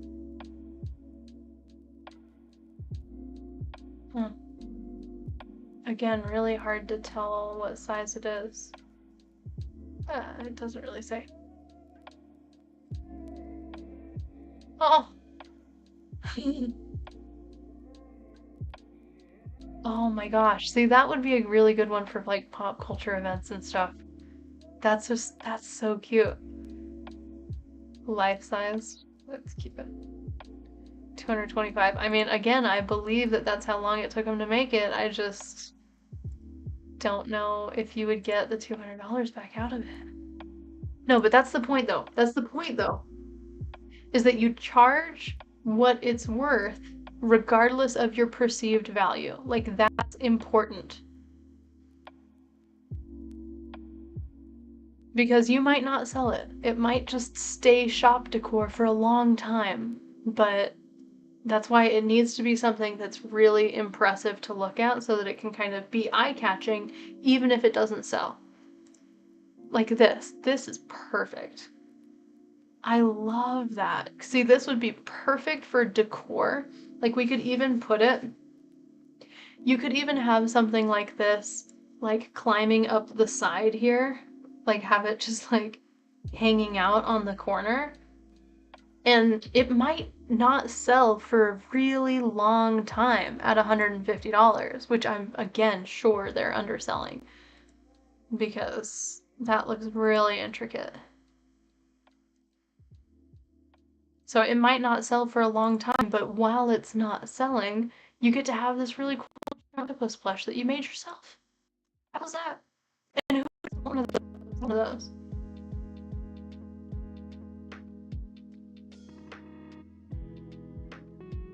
Giant strawberry. That's a classic. It's like pillows.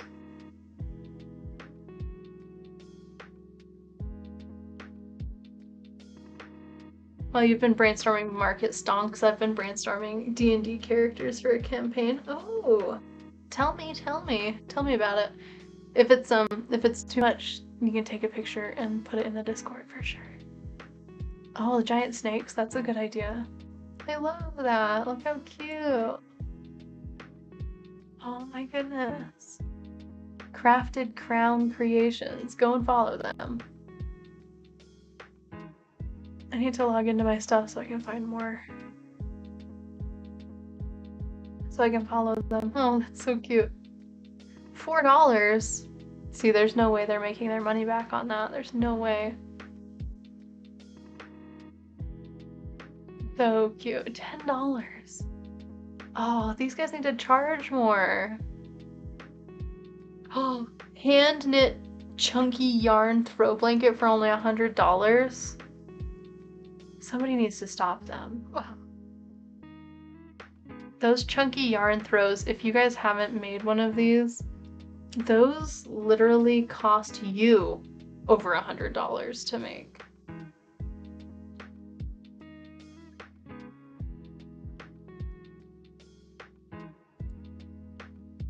Yes, go and follow her. I will follow them and give them a huge tip when I order because they need to charge more. Oh, giant shark, that's cute. So I think that the pillows, like the throw pillow animals and the throw pillow foods, are something that's like a really good idea that's up in that like $40 to $50 range. That... Oh, did I have it on the wrong screen that entire time? Oh no. Well, here, I'm gonna go back and show you what I was looking at. Where is it? This. Look how cute. Little flowery snake. But then I went to their page, Crafted Crown Creation. And have these super cute stuff, like giant plushies, for like under $20, which is insanity. Like this snow cone is $4. I don't understand how that's physically possible. Like, unless you can throw one of those together in 2 minutes, I don't understand. Like,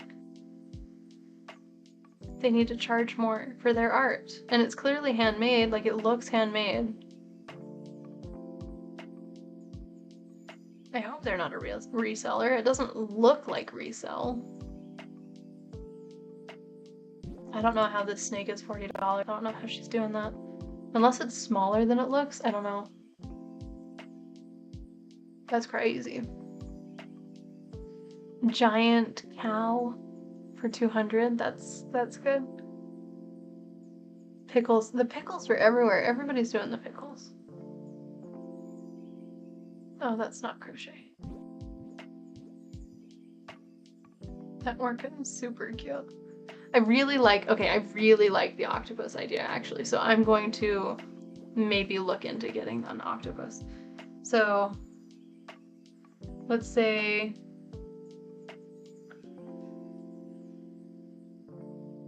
giant octopus.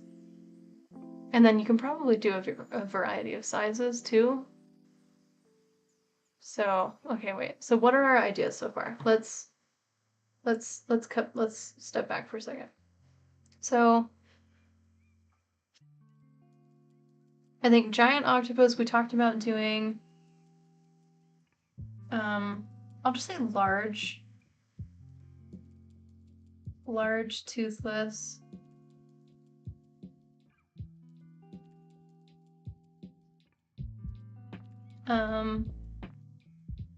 We talked about doing giant, I always forget the name of it.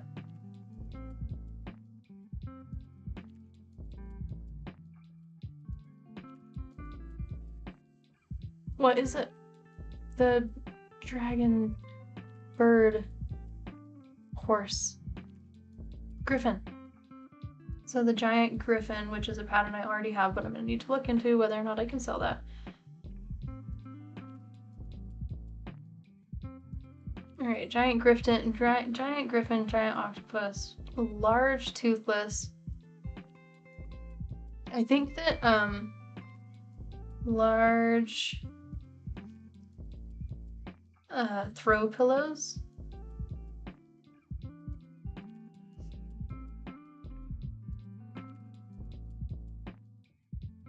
So large throw pillows, specifically animals and food.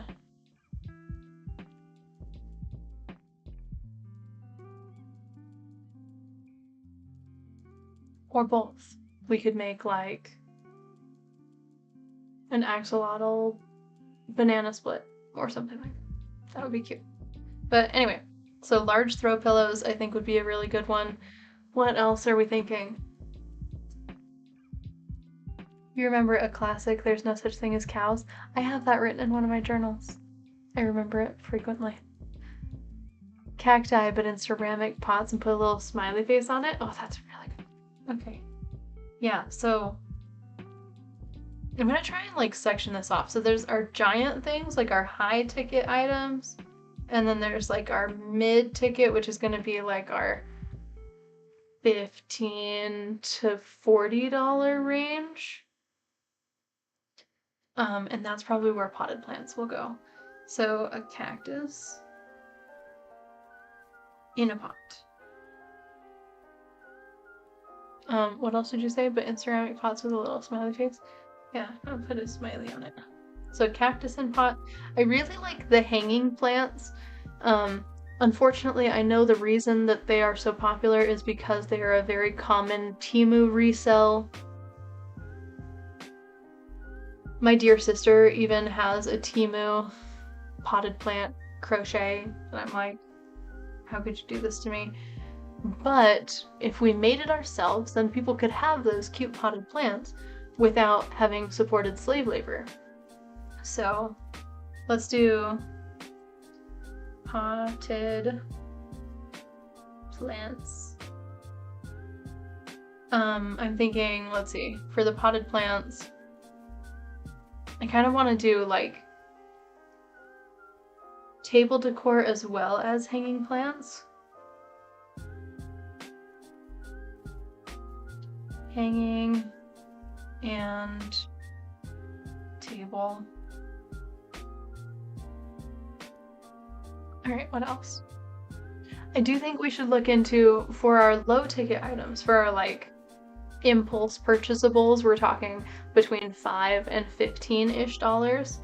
I think we should look into the chickens, the bees, and the axolotls. I think that those are something that we could make really, really fast It's something that is very popular. People really like those. So let me see. So the bee, how the heck do you spell axolotl? I have to Google it.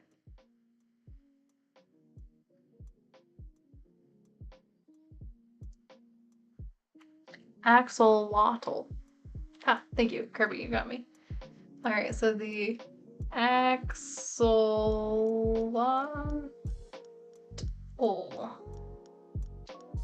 Okay, so the bees, the axolotls, the chickens.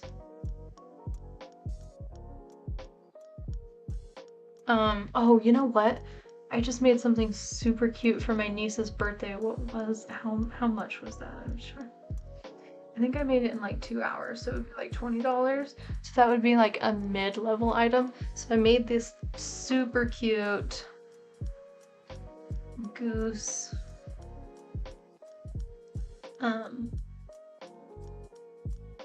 I'm just gonna put goose because I know what I'm talking about, but it's this really cute like dangly goose.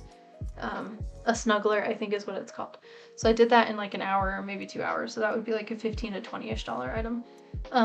These I think are really popular and I really enjoy making them. So I'll have to look into it. I'm pretty sure that's gonna land about $30 to $40. I hope, if I can get fast enough, because I think what it actually cost was about 5 hours. But hopefully I can get that down because I would really like to make and sell those. I think that's cute. I think functional potted plants is a niche that I might really double down on because I love that concept. Like decor that is also functional. So cute. So let me think. Let's see. We'll call them potted plant flower. Wait, this is gonna be too many words. Flower bouquet coasters. That's too many words. So we'll probably just call it flower bouquet coasters. So, but potted plant is already there, so flower.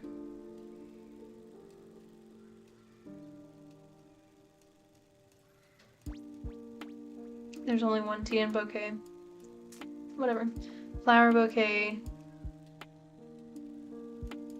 Coaster sets. Whatever. We're just gonna go with that.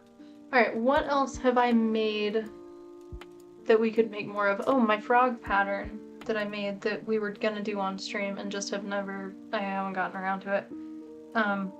Those I think I could pump out pretty fast. So we could do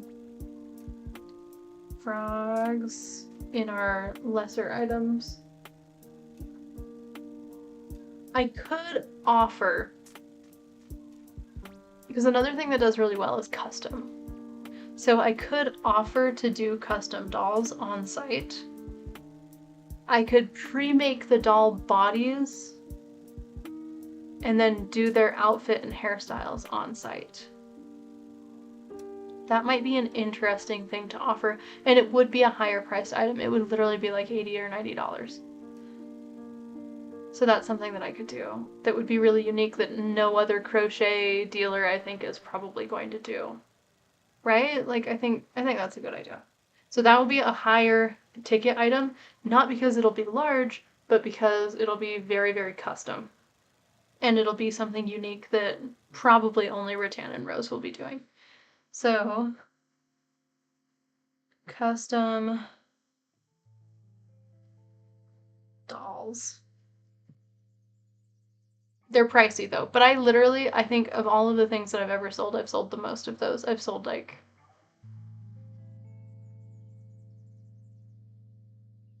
I've sold 4 so far, and I have an order for 2 more, but she needs to get me pictures.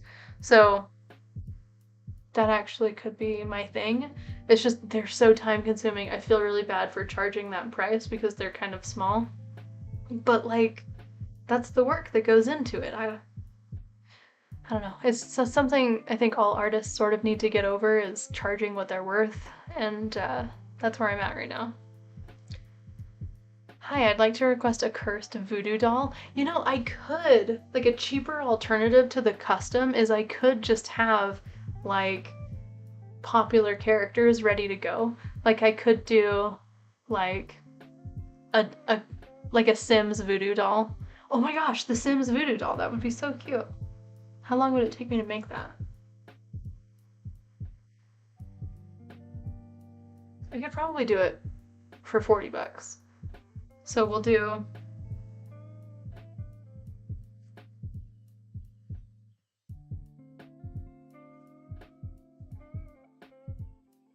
That's cute. I don't think that the, you know, middle-aged people at this market are going to understand Sims voodoo dolls. They're probably just gonna think I'm doing voodoo.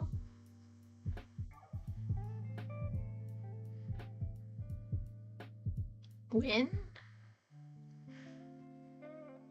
But then we could also do, like, for pre-made dolls, it would still be kind of pricey. It would still be up there in, like, the $70-ish range. But I could do, like, the Hunters from K-Pop Demon Hunters. I could do, like, Harry Potter characters. I could do... That could be, like, that would be really good for the high-ticket items if I really needed to, like, buff that out a little bit. I think that, you're digging the custom doll. Isn't it fun? I love making them. Like, I don't know if I've showed you these on stream, but let me show you them up close. That's my phone.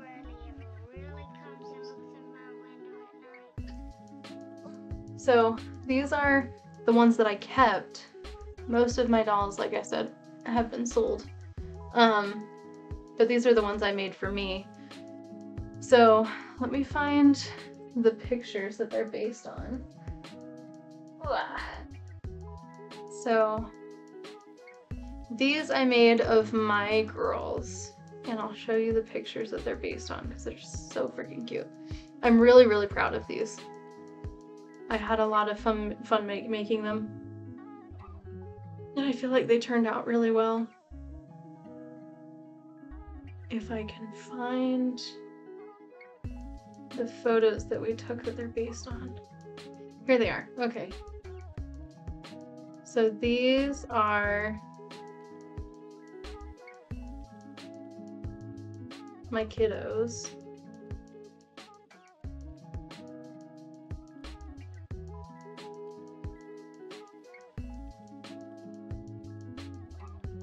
Do I not have like a good standing picture of them, I guess? Well, I can't find the standing picture that I used. But so this is Charlotte. This is the picture that this is based on. Isn't that cute?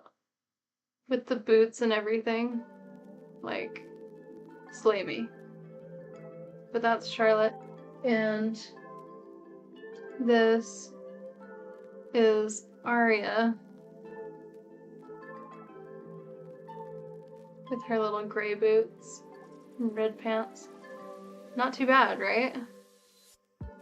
And then the way that I make these, something that I could do to probably cut down on the time it takes to make them is I made it very customizable, even long term. So I feel like holidays would be a great opportunity for crocheted ornaments, especially little angels. I did do crochet sets for my family's white elephant gift this most recent year, and I ended up taking one of the sets home because I think they went to somebody who didn't really appreciate them, so I offered to trade them, and so I got one of them back. But I do think that that's something that would sell well, for sure. You made a sock doll once that just looked like a voodoo doll because you're perfectly normal. Yeah, isn't it cute? So part of what, and look at this little like hair, this little, isn't that cute? Like, I'm so obsessed with these. I know it's kind of patting myself on the back because I made them, but like, I am so happy with these, and I really, really love making them. It's just that they take so long, and I'm afraid that their perceived value, like, I have on multiple occasions brought these to like family members and friends and been like, if you saw this at a handmade market, how much would you assume the price was? Like, how much would you think it costed? It cost. And 4 different people told me $40, maybe $50. And I was like, okay, then I can't sell these because it costs me $40. And then it also took like 10 hours. So like, if I were to sell this, it would literally be, like with the custom and everything, it would literally be, I would say this one was probably $70 or $80. But then something else I did for these, because I intend them to be sort of continually used as they get older, I made it so the outfits all come off so that you can change their outfits. And also, as they get older and their hair gets longer and their hairstyles change, I actually made it so that you can swap out the hairstyles too. So, like when she's getting married, I will make her a wedding dress for this doll that will still be her and it will still look like her, but it'll still be this exact doll. Like that's kind of the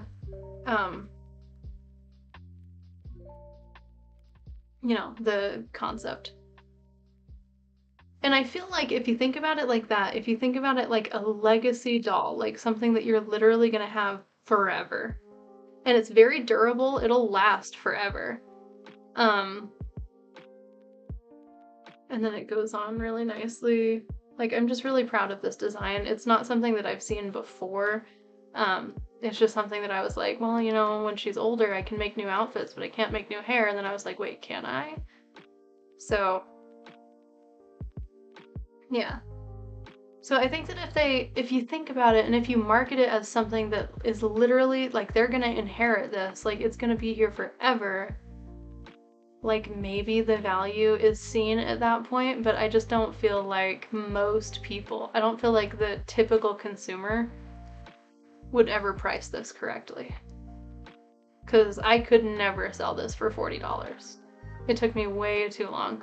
And all the color matching, and then I had to go and buy new yarn for stuff because I didn't have the perfect color. So, yeah, there's a lot of stuff like that where I'm just like, I don't know how practical selling custom dolls en masse would actually be. But I could probably do some pre-made ones and then offer the option to customize for like an additional $50 or something. I don't know. I would have to see. I'd have to see how that goes. I put my cute dolls there. Oh, my babies. I love my little babies. They're so cute and little. So yeah, the custom dolls, and I could even do, like, we'll bring some pop culture dolls. Those are gonna be, again, like $60 to $70. 60 I think would be, if I got really fast at it, I could maybe sell a pre-made one for 60, but I don't know. So let's say pop culture. Pre-made.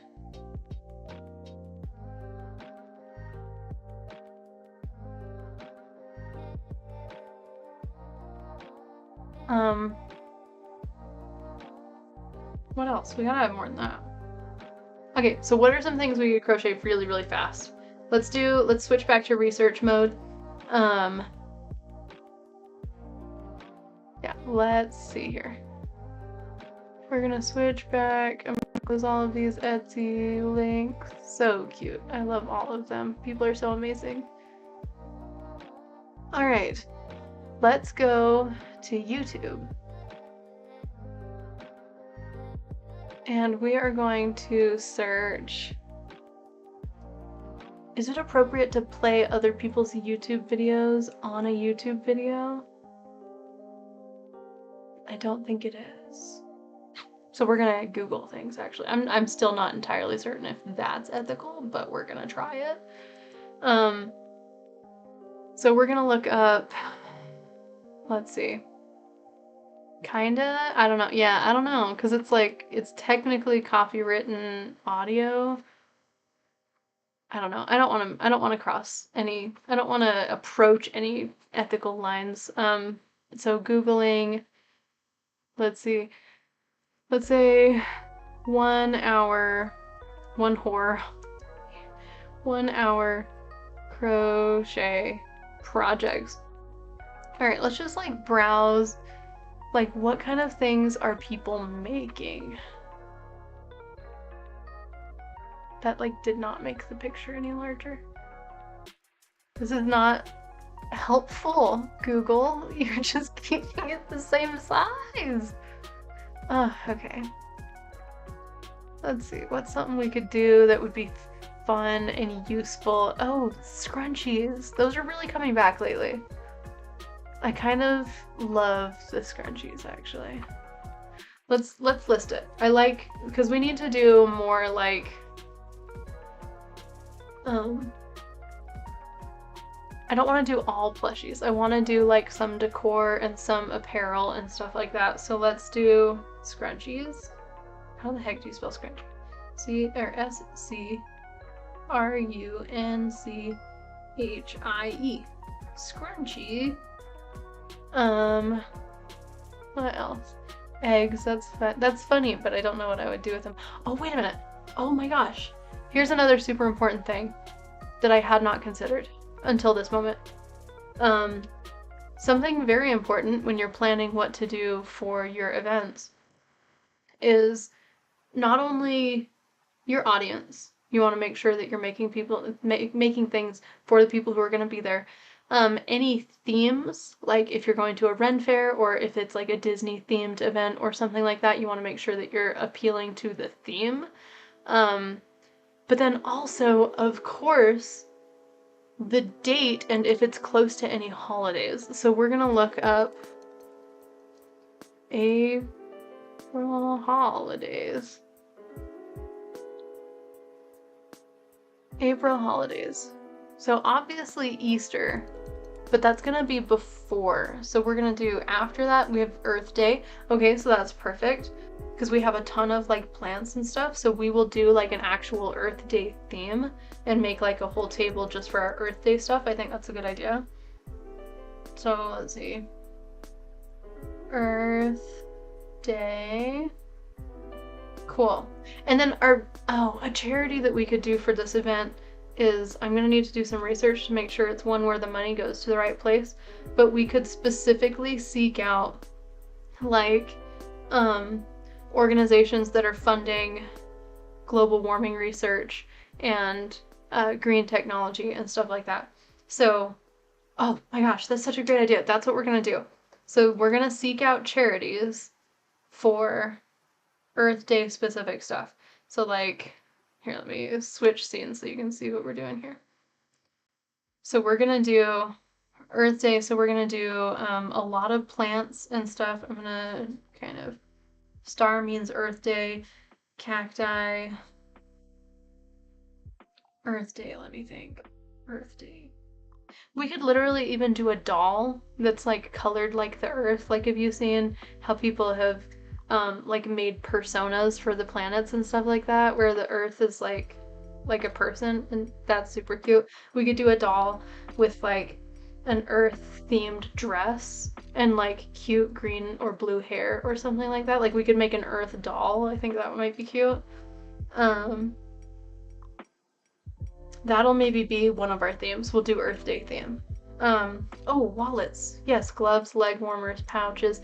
Gloves might be hard because they're very specific to the sizes of people's fingers, and that's hard to capture in crochet because it's so thick.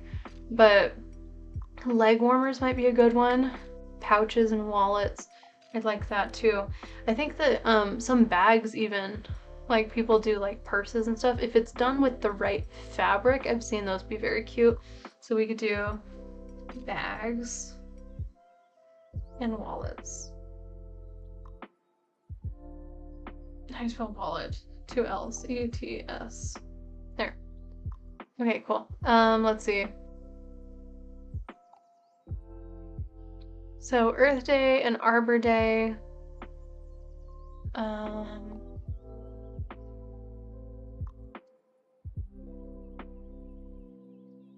National Grilled Cheese Day. That might be a cute throw pillow, actually. So I'll do Earth Day, Grilled Cheese Day. Grilled Cheese Day is the 11th, which that's kind of like an obscure holiday, so you know, if it wasn't literally the day of the event, which is the 11th, we would probably ignore that one. But I think it might be a fun, you know, specific nod. I think as many connections as you can make to your audience, or as many connections as you can possibly make from your patrons, your viewers, to the articles that you're selling is, I think, you know, take advantage of those where you can. A little kimchi? What is kimchi? I know that word, but I don't know what it is.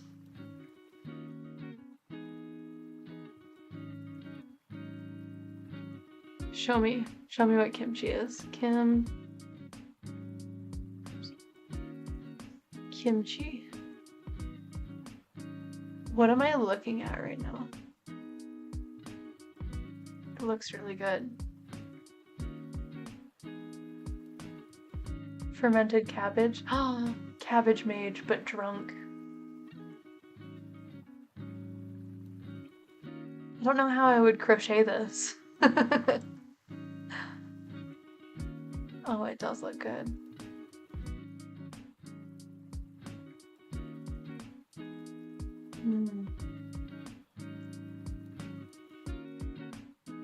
Yeah, cabbage mage. I think we still have the emotes. I think that emote is still in here. Oh, what is going on with my camera? How long has it been doing that? Huh. Yeah. Well, here's kimchi, for anybody who's wondering. I don't know how we would crochet this. It looks like a stir fry. But super cute. Let's see, what else? Oh, this is the goose I was talking about. It's like a floppy goose. I made one of those. I feel like mine was cuter, but it's still cute.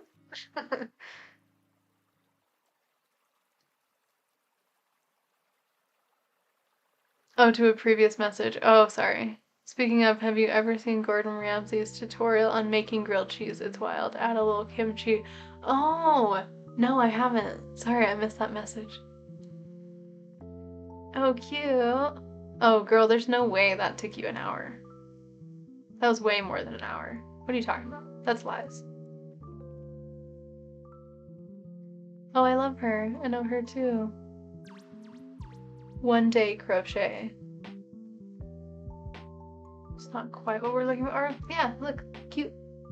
So this is all of the stuff that you see a lot on Temu, which I would be interested in recreating ethically. So that's kind of what I'm talking about when I say hanging plants, is this kind of stuff. Except for I would want to make it look like actual plants. Like, as much as I love lavender and have also done lavender, it doesn't grow in a pot, I don't think. So as a rare plant fanatic, I would want to do like accurate things like monsteras and like pothos in a hanging plant and stuff like that. Potatoes can grow in a hanging plant? Is that what you're saying? And tomatoes? Alright, let's see. We could do like flower bouquets. That's a cute idea. What else is going on in April? Oh no, you know what? May. It would be like Mother's Day even. Let's see. May holidays. So what? I don't want images, just show me the holidays. Okay. Need for pincushions? Oh, tomato pincushions? Oh, that's a really good. Again, we're gonna see a lot of artists there. So, pincushions.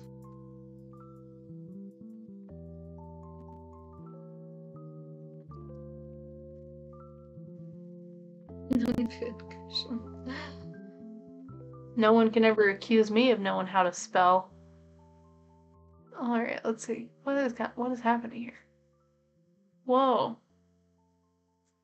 Whoa. Oh, okay. That's like every holiday that ever existed. Um,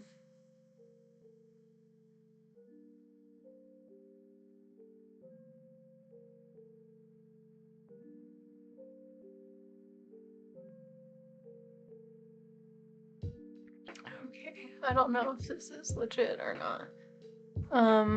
May Day? Firefighters Day? Cinco de Mayo? We could do Cinco de Mayo. Let me think. Cinco de Mayo. Okay, so Cinco de Mayo is a good idea. We could do some stuff for that. Nurses Day. I don't know if that's like a legit thing or not. National Train Day. See, those Nurses Day and Train Day, because it's not literally the day of the event, I'm not gonna do those little like one-off things. Mother's Day though. Flowers and stuff like that for mothers I think would be a really good one. Mother's Day would be right after that. Receptionist Day, Bike to Work Day, Baking Day, Customer Service Day, Sherlock Holmes Day, Web Designer Day, Memorial Day. All right. Memorial Day. That would be a good one. We could do like red, white, and blue flower bouquets and stuff like that. Let's see. What does that say? Burger Day? We do burgers. We could do burger throw pillows. That might be fun. Where did I put the throw pillows? Oh, throw pillows, animals and food. Let's put grilled cheese. Grilled cheese throw pillow. I think that would be super cute. Just like a grilled cheese sandwich that's like a pillow. I love it. And maybe burger. Burger. We should be careful if it's cultural related. I agree. We definitely don't want to do appropriation. I would have to look into like an ethical way to do that. The thing is though, is that I know from other craft fairs and events that I've done in the past that Cinco de Mayo is kind of a nod to Hispanics rather than protected by Hispanics. Like all of the Hispanics I know, and I'm in Utah, so there's a great many. But everyone that I have spoken to about this, like they're not like defensive of Cinco de Mayo. But it's definitely something like you wouldn't want to be rude or stereotypical, but it would just be more like a Jewish person can make art of a Christmas tree without it being cultural appropriation. So I think it would really be talking to, some of my friends who actively celebrate Cinco de Mayo and making sure like which things would be considered appropriate for someone who does not necessarily celebrate to display. So that kind of stuff will definitely require some research, but it is something that I still think it's relevant, especially because, Hispanics are really, they're in a tough spot with ICE and everything, and I feel like any nod to the Hispanic community that we can make, we could even do like 100% of proceeds for all our Cinco de Mayo stuff goes to like an immigrant protection charity or something like that. Like anything that we can do to kind of bring awareness, I think would be in line with Rattan and Rose's message. So we would definitely, I need to find a way to do it correctly, but I am definitely interested in doing that. Crocheted emojis, that might be a good one. Emoji. Whoops. emoji. Yeah, that's a great idea. I like that, especially like the throw pillow, like a throw pillow poop. Oh my gosh, that's such a great idea. I would totally get a little throw pillow poop emoji. Okay, what else? Let's see. I think that's it for May holidays. So it's a good thing that we looked at holidays because that actually does guide sort of the thought process a lot more for me. So we've got Earth Day, which is very relevant to, you know, the current events and climate change awareness and stuff like that. That's very on brand for Rattan and Rose, very on message. Grilled Cheese Day, I think, is just funny. Nothing wrong with having things that are just funny. Cinco de Mayo, doing a charity where all of our Cinco de Mayo branded things go to a charity to protect or support immigration, I think would be a really good one. Mother's Day and Memorial Day.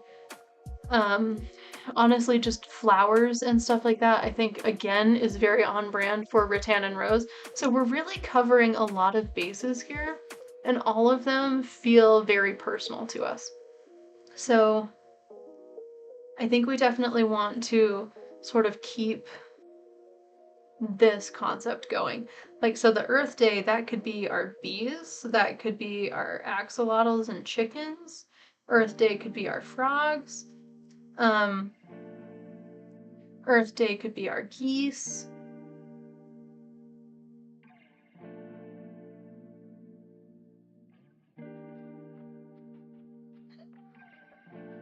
Our giant animals could be Earth Day. I don't know if the griffin technically would be Earth Day, but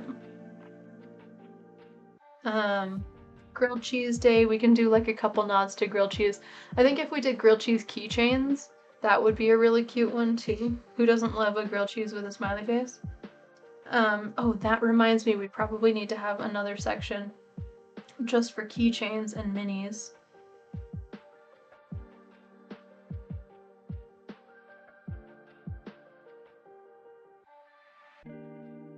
So for keychains and minis, I definitely think grilled cheese would be cute. Hey, are you hungry?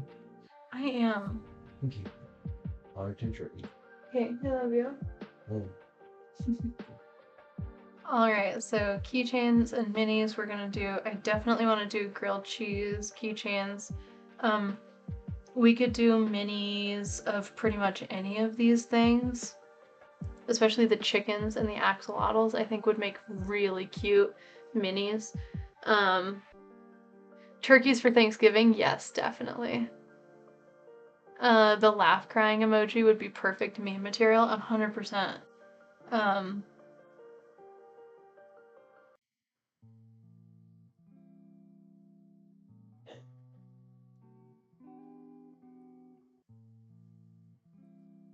Just kind of drawing the emojis that I think would be most fun to do. I love you.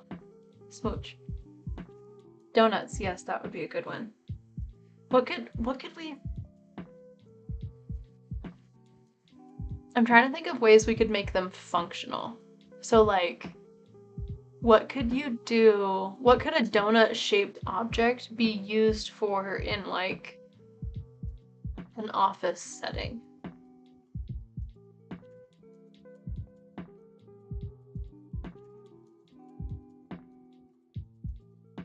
I don't know. We'll have to think about it. But I do like the keychain idea.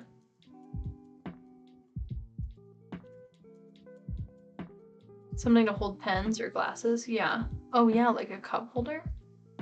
That's a good idea.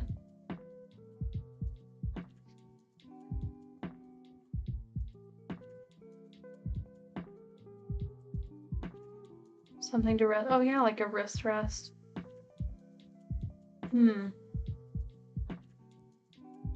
Honestly, stuff like that where it's like long textiles, like I could make a wrist rest just out of fluffy yarn that could just be any color, but like a flat color. That might be a good, like something that I could make really fast that would be useful.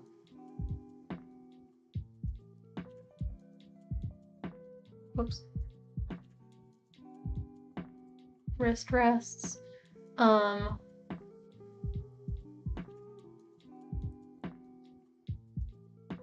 What else? Let's see. Let's look up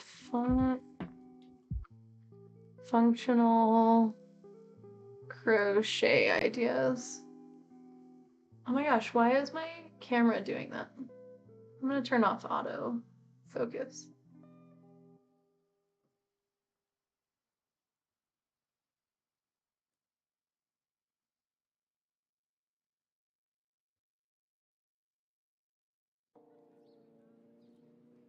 There.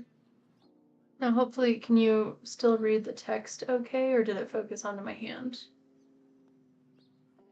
Can you even read the text? I don't even know. Probably not on mobile, huh?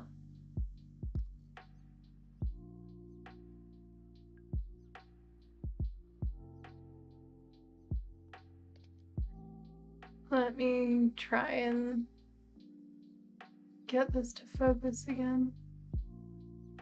Oh my goodness. Maybe I'll wrap up and come and eat with you. Sure. Okay, I'll be out in like 10 minutes. Okay. Okay, I love you. I'll be right there. Thank you. That smells so good. What's on it? Salt, pepper, and barbecue. Ooh, Yeah, I did a bit of a barbecue glaze. I love it. Thank you. I'm very excited. I'll be out in just a second. Thank you.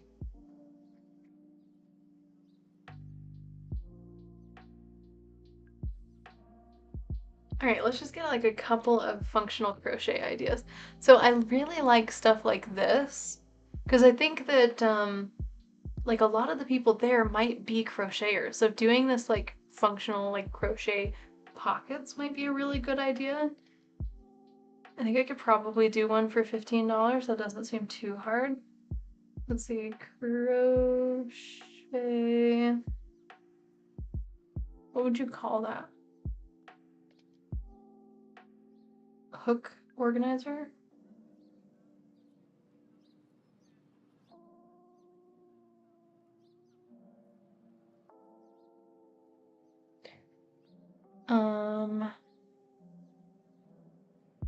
What else?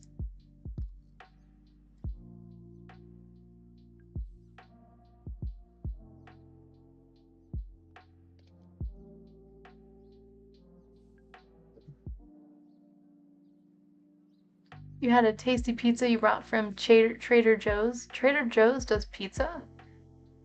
That's surprising to me. Oh, this is cute, but I don't know what it is. It's like a little bag.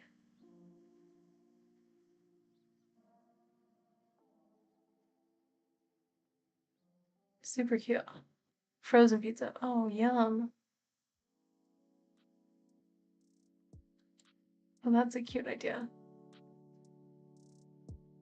I wonder if I could partner with somebody that makes soaps. I could like I bet there's a soap maker at the market, and I could go and just buy like 7 of their soaps, and then like take their business cards and put their business card and my business card and their soap in my little soap holder, and do like a collaboration and build up some networking. That might be fun. So, what would you even call that? Soap holder? Soap scrubby?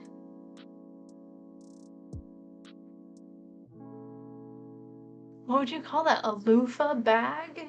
Like what? Oh, you can't see. Here, soap sleeve. Yeah, here, this thing. That thing right there. Soap loofah.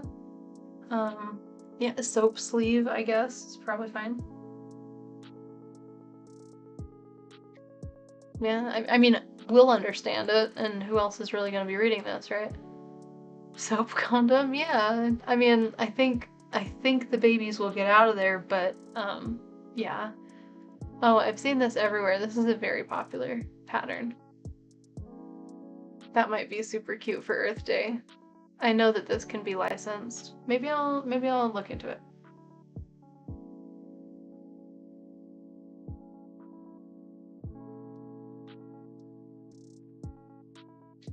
I'm just writing mushroom guy because it's such a popular pattern that honestly, I think it'll probably come up if I search that. All right, free crochet pattern roundup. Oh, that's not necessarily functional patterns. Oh, I could make baskets. That's a good idea. Baskets. Shrooms are cute. Very true. Oh, look. A crochet hook organizer. That could also be like a pen case, too.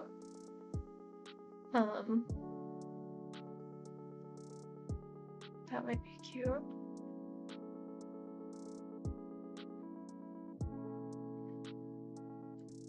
Oh, bag charms. Of course. Keychains, minis, bag charms.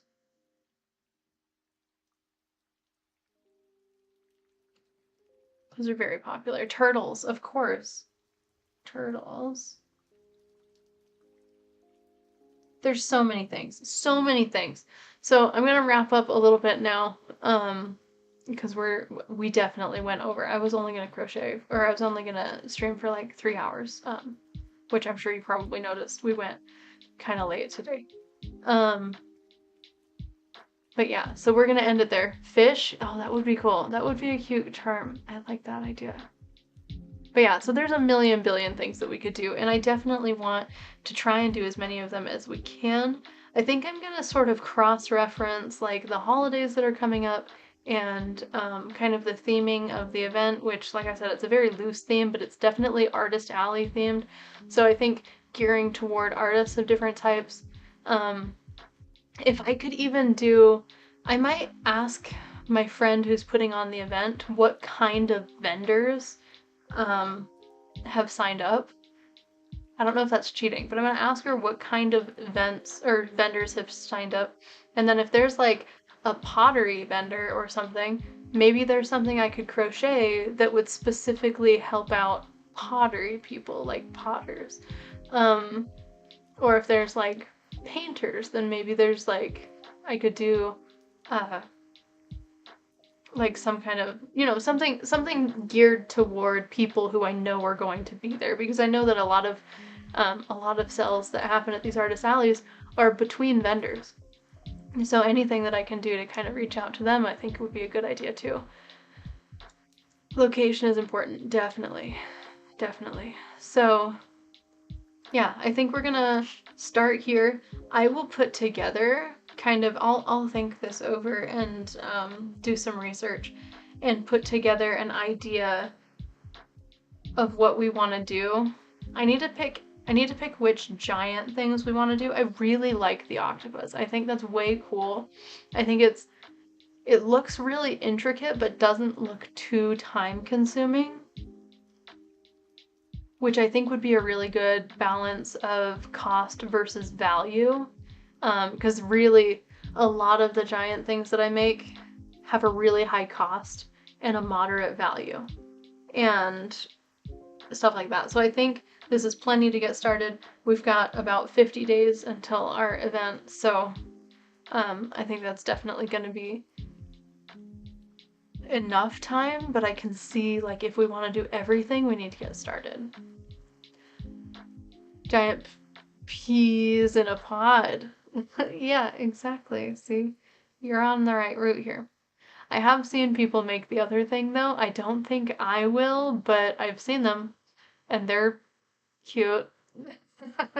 I don't know the type of person that would buy those. Like, I wouldn't. I think my sister probably would, actually. In fact, I know she would because she has asked me to make one.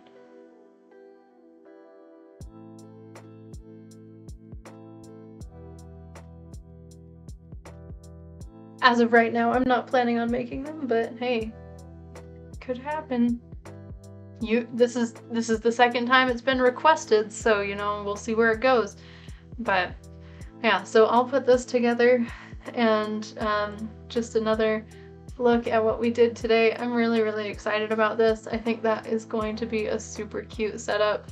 And all of these ideas, a lot of this is going to depend on like what... Can you read that? I don't even know.